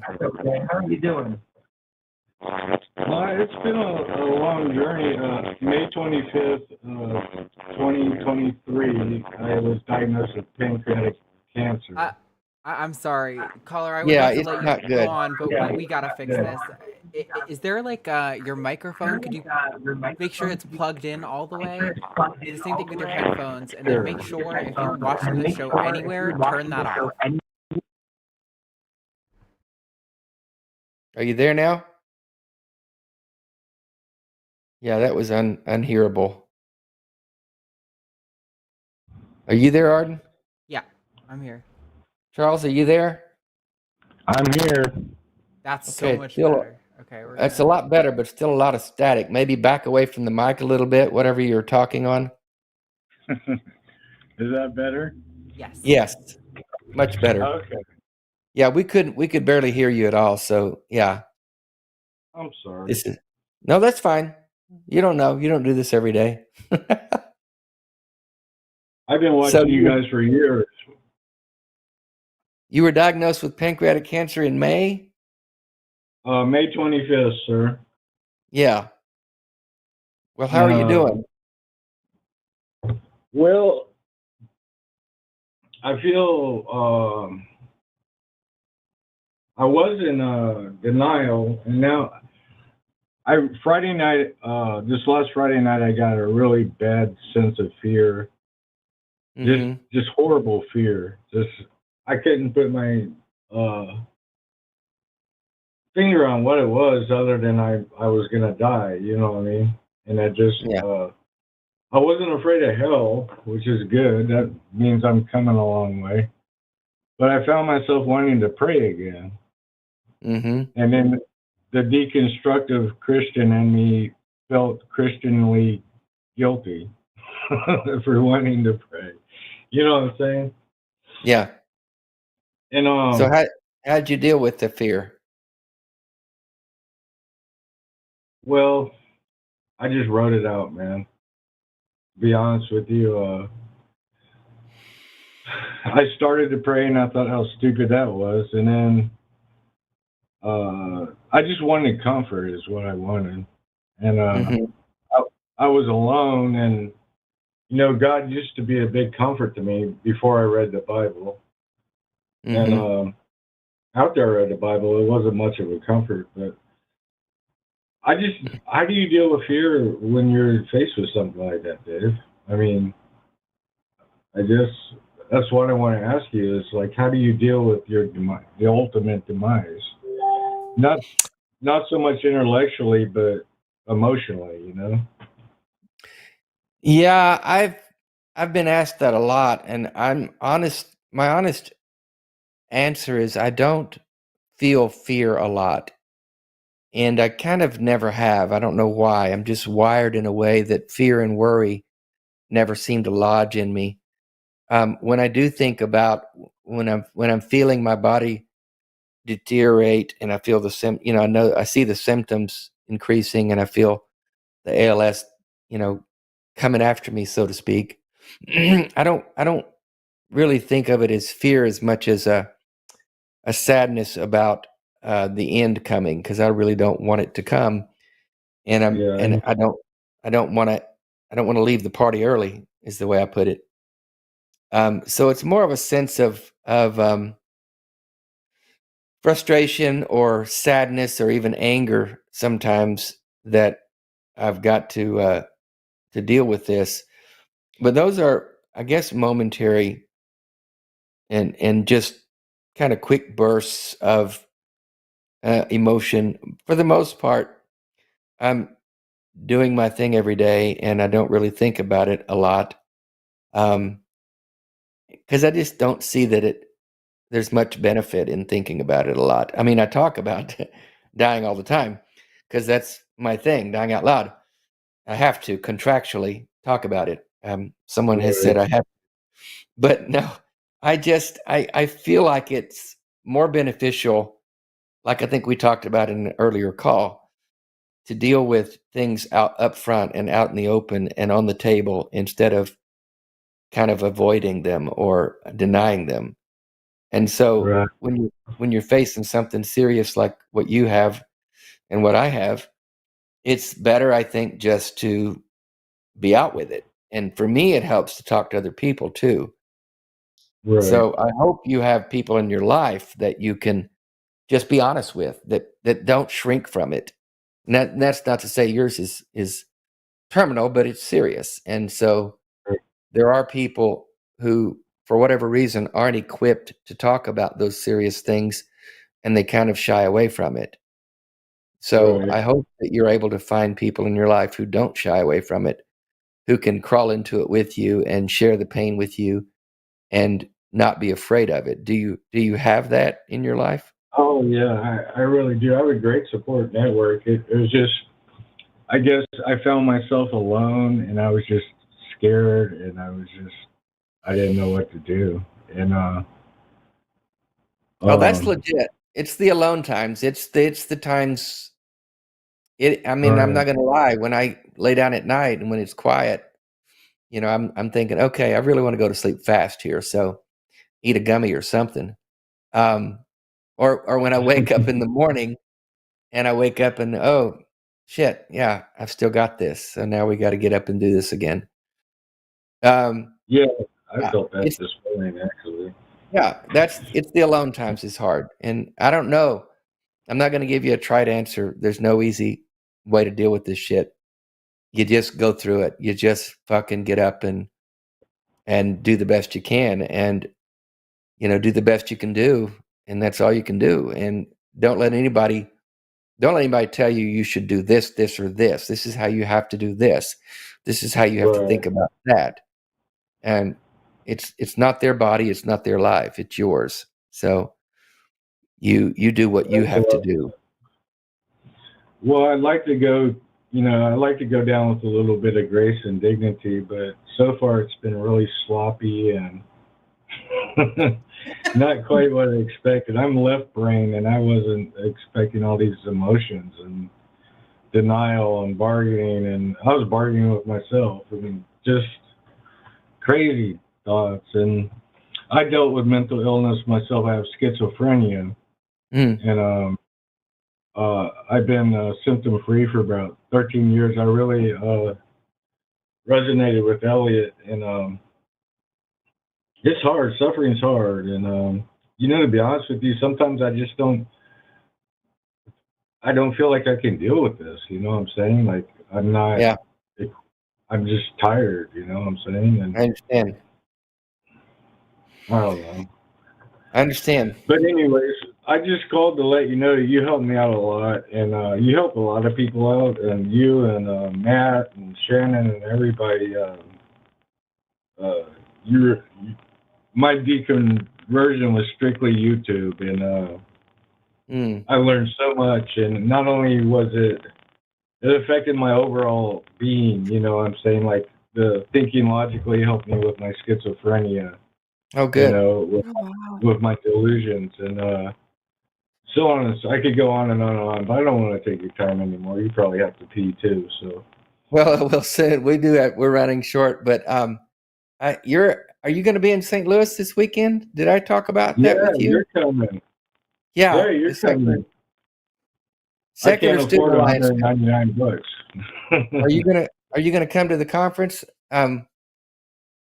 Secular Student Alliance conference. Yeah. Well, do you know about it? Yeah, I looked it up online off your website. Okay. I used to go to that call. Come if you can. Just come by the table and say hello. Matt's going to be there too. You can meet Matt. So. Oh, that would be great. Yeah, I'll introduce you to Matt, and he can do a little magic for you. He's going to do a magic show, so you'll enjoy that. I appreciate it, Dave. You take care, you guys. Thank you, everybody out in the audience too. Thank you for calling, Charles. No problem. Bye, Charles. Hope to see you this weekend. Bye-bye. Okay, take care. Okay, that's all the calls we can take. We need to do.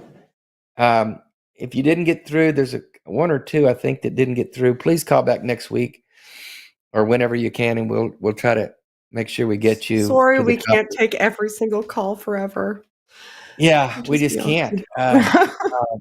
So we're running. I hate to go this long, but let's go ahead and go to the super chats and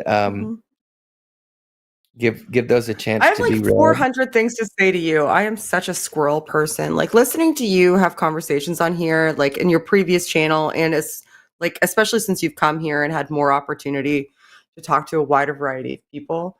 I have so many things that I want to talk about with you.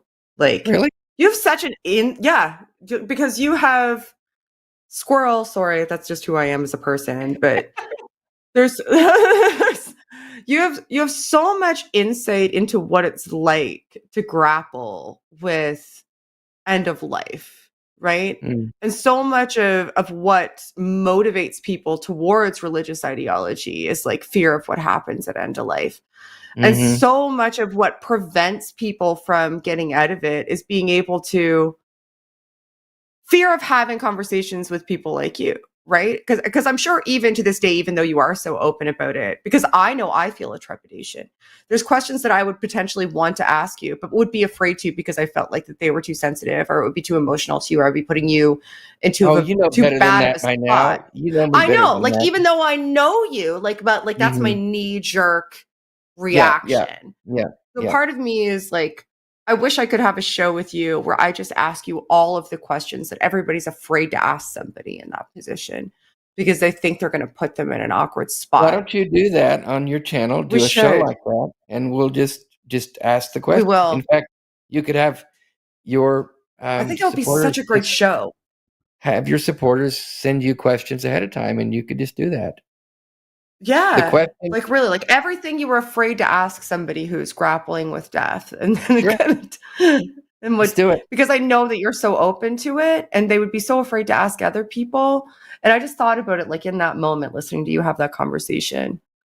Let's do it. That's you know me. I know we've heard. I'll do it. I know. Even though you are problematic and you do drive me crazy, I think that it would be such a good resource to have. You love me. You know I'm your favorite. I do, but I have horrible taste. I've already been divorced. I don't like people. The people I like aren't always the best people. You can't trust my judgment. We got to meet about a year ago. That was fun. We finally got to meet each other. It was pretty special. He's worse in person. No, he's a good hugger, though. I am. That's objectively true. I am absolutely worse in person. Okay. You know how this rolls. I'll start, and then you do the next one. Okay. 20 alleged dollars from Canada from Kathleen Moncrief. Real dollars. Happy Tuesday, Dave, Shannon, and everyone except Jimmy, who can go enjoy himself. He may be doing that right now. Classic Canadian politeness. Thank you, Kathleen. $15 from Jeff G. I'm so appreciative of this show. Coming to terms with our inevitable end of life and learning how to live a life that's meaningful is something not talked about nearly enough. Love to you all. Jeff, you and I are on the same wavelength. Thank you, Jeff. Appreciate it, bro. Thank you. $5 from Robin Webster. Hey, Robin. Dave, so glad let you reread your. I'm sorry. So glad I reread your book on Audible. God, I'm terrible. The song from your daughter's wedding was worth buying it again. Thank you. Love this duo. And Arden. Wave, Arden. Is your book on Audible? You app? Yes, bullshit. it's Is on your book Audible. on Audible? And for those of you, what she's talking about, and I've had several people say when they came to this part, they were shocked because I actually sing a song. Fuck your face. You do not. I do. You sing a song? I do. Why did you tell me this? I list all of my shits on Audible. Never asked. Son of a bitch. You never asked. You've never asked about my book. I've been devastated. Things, you son of a bitch. There it is. I'm going to buy it. Do you really read it? You read it yourself? I read it myself. I have a physical copy. I have a signed copy. I bought it when we met you. And so yeah, I read it myself. And when I got to a certain part where there was a song, I thought, I have to sing this song. It doesn't make sense to read this. So I did. Are you a good singer?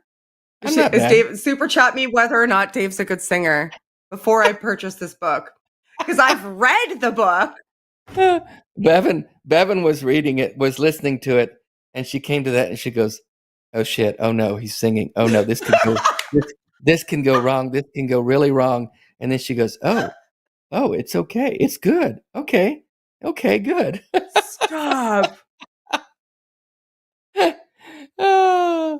Okay, I'm pumped now. This one's Oh, yours. okay, sorry. I got really distracted because I didn't realize the book was on Audible. You son of a bitch. Okay, $5 from the Raven 200. CTFD, Dave and Shannon. It's 91 degrees in my hometown and my AC needs to be replaced. I hope y'all are doing well. Tell Jimmy I said, go fuck yourself. I don't know what 91 degrees transfers to hot. in like normal. Without an AC, Celsius. It's pretty hot. Yeah. I think, isn't that close to like 40 or like a little less than 40 Celsius? Oh, yeah. It was 28 here today, which is like balls out hot in Nova Scotia. 91 we are currently on fire. And CTFD means Carpe the fucking Diem. So yeah, she got all the acronyms. I'm not good with the acronyms. I know. Go fuck yourself, Jimmy. Degrees Celsius. So there you go. 32. Okay, that's only 4 degrees higher than it was here today. Then.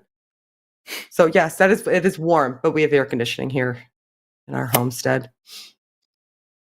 Your turn. Tag your it. $10 from Disabled in the Wild. Thank you, Dave, for the important work you do and the helpful advice you gave me last year. To honesty and vulnerability, my friend. Heart. Thank you. I appreciate that. Heart back. Mm-hmm. $4.99 from Warp One, Alaska. Thank you for all you are doing, Dave. My heart is with you. You are a hero to this important movement of reason and sanity. And Shannon rocks. Thank you. Shannon does rock. Thank you so much. I appreciate that.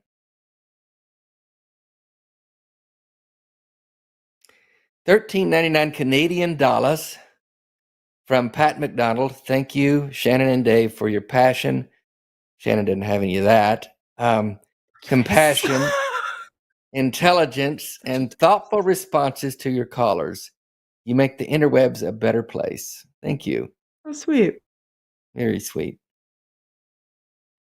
$19.99 from Greg Markowski. Thanks for the show, Dave and Shannon. This is really a great show. By the way, Shannon, Panthers 0, Knights 0. Actually, it was 1-0 last time I checked. Do you follow the NHL at all, Dave? Is that when I went to go to the washroom? No, I don't. I don't even know how to deal with your fucking face right now. It's game 5. I know and the Knights are up. Going on. They could be done tonight, though. They could be done. Like if the Knights win tonight. Las Vegas. Oh, the Las Vegas Knights. And the Panthers are who?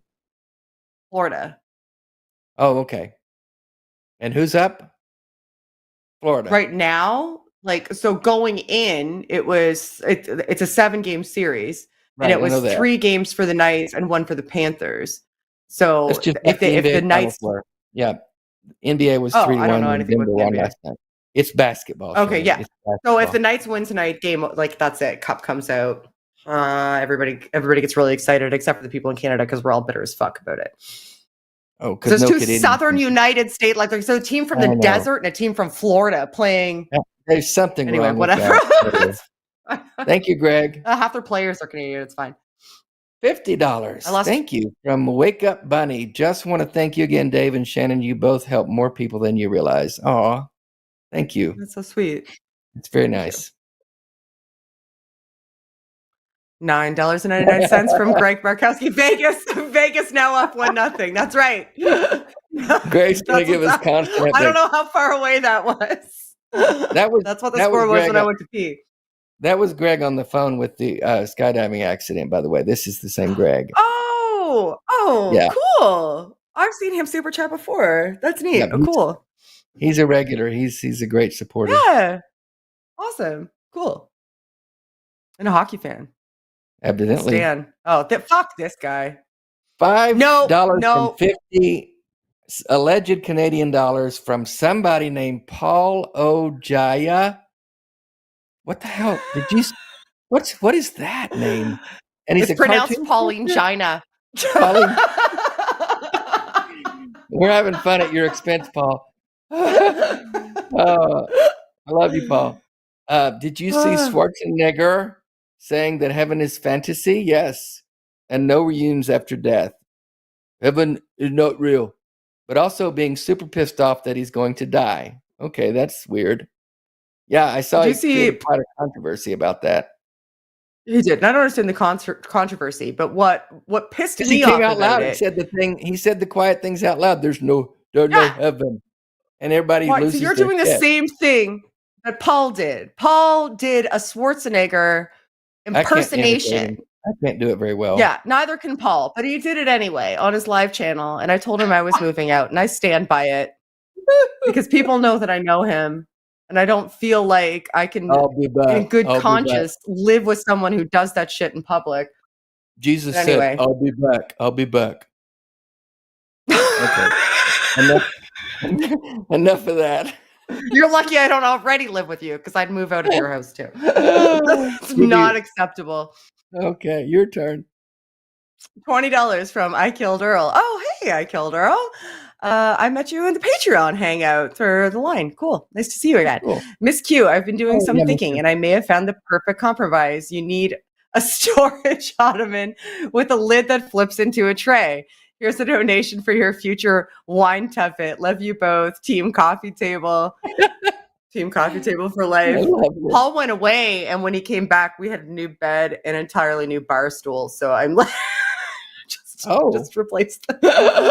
There you go.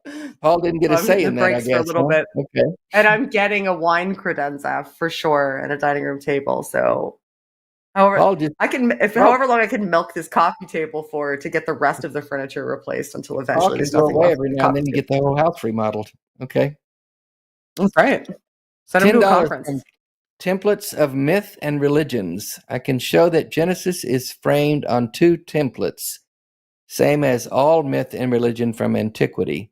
It is why we see similarities. It is nested in analogs, and there are 2 templates. Any interest? Well, I mean, I've talked to David if I was going to talk to somebody about that, I would probably talk to an Assyriologist or somebody like David McDonald. So, Professor David McDonald talks a lot about, mythology from a New Testament perspective and how Greek and Roman and ancient Egyptian mythologies kind of informed and shaped the New Testament, and has really good scholarship surrounding all of that and how it interacts. I'm not sure if I 100% buy in, but he for sure has that covered. And when it comes to the Old Testament, I think a lot of seriologists, like people who have really studied the genres of those texts, like when it goes back to like Akkadian languages, like in the ancient Near East and the ancient Iraq, like really kind of like cover the gamut of like a lot of how that works with like the Epic of Gilgamesh, and like talking about like how like a lot of this mythology formation falls into textual genres that you see reflected in the Old Testament. So I do have an interest, but I've already kind of pursued people that have professional degrees in those fields. Yeah, I wouldn't feel qualified to comment on it. I would talk to Josh Bowen or somebody like that actually understands the languages and things. I do understand that there are similarities in different mythological stories like the flood and so on that have these commonalities. But yeah, I wouldn't have the understanding to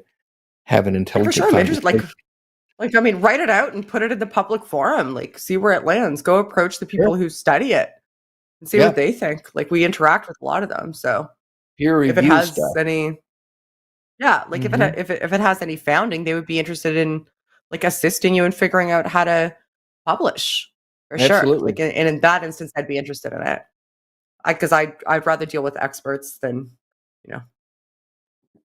people like me proposing theories. I wouldn't know how to differentiate. Yeah. As opposed to Dave specifically. Exactly. God damn it. This is yours. Yeah, you got to do this one. It's not a tumor in a heavy accent. So I can do that in my accent then, right? It's not a tumor. It's not a tumor. It's not a tumor. She's not a tumor, but she's not a tumor, but.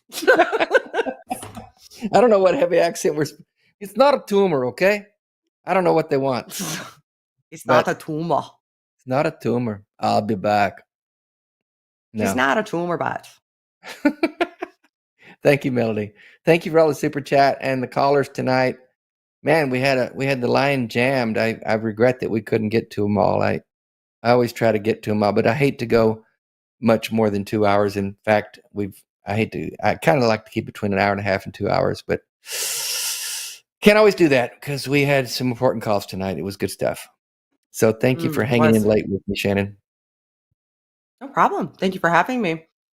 Oh, always a pleasure. Hearing more from you. We need to do a show together, like where I can ask you all of my questions. Yes, and I want to thank the moderators and the call screeners and everybody knows your channel, but give a plug yourself here. What you got going on? Where do we find you, Shannon? I have a channel called Shannon Q, and once every 1 to 3 months, I put something on there. There's a huge back catalog of stuff to watch if you haven't seen it before. That's really cool and interesting about the intersection of psychology and faith, and interviewing scholars, and having conversations with Christians and debates, and like lots of really interesting edited videos about the intersection of psychology and faith and all of that stuff. There's a wide gamut of things to explore. More stuff when it's not softball and soccer season. So that's 100% true. Yeah, you're too busy with the sports games to do any content. Sports ball. Yeah, always the sports ball. So, well, take care of yourself. And when you're catching a softball, it's better to use a glove. I need to remind you of that. So you get less. You're not my dad, and you can't tell me what to do. I'm just suggesting, I'm not telling, I'm just saying you'll get less bruises on body parts if you use a glove. or just keep posting those bruises. So, whatever. You do you. I'll get more. Okay. It will do me. I got the ball though. I stopped a triple. That's the main thing. Do a single. So yeah. You didn't get the out though, did you? I win beer league. I didn't get that specific out, no. I am the most willing. If there was a trophy for who's the most willing to kill themselves for this beer league, sacrifice your body. Hands down. Sacrifice your body for an out at any time, and never go into a base standing up when you can slide. Those are my rules. Never go into a base. They won't let me slide. Really? No, I'm in a couple leagues, but in the league that I got that injury in, it's just like a community league where we ump ourselves and everybody's over 35. So there's no sliding allowed because we all have to work in the morning. But I also play in SPN leagues, and I run an SPN league, which is, I don't know if they have an equivalent in the States, but it's like Slow Pitch Nationals, which like is an umped league that like has bat requirements. And we don't need to get into the minutia of like different types of softball leagues. But the one that I hurt myself in was absolutely a beer league that I had no business. We ump our own games. There's like, I have no business acting the way I do, but I can't help myself. You can't help yourself. I know. I know. Well, thanks again for being on the show. Thanks everybody for tuning in. I appreciate you guys supporting the show and the channel. Once again, it's patreon.com, call the line. Thanks again. I also want elevate the everyone discourse to appreciate this amazing end credit sequence that I made. Jimmy told me made him insecure because it makes him not useful anymore. Let's do a dance party. Thank you for producing, Arden.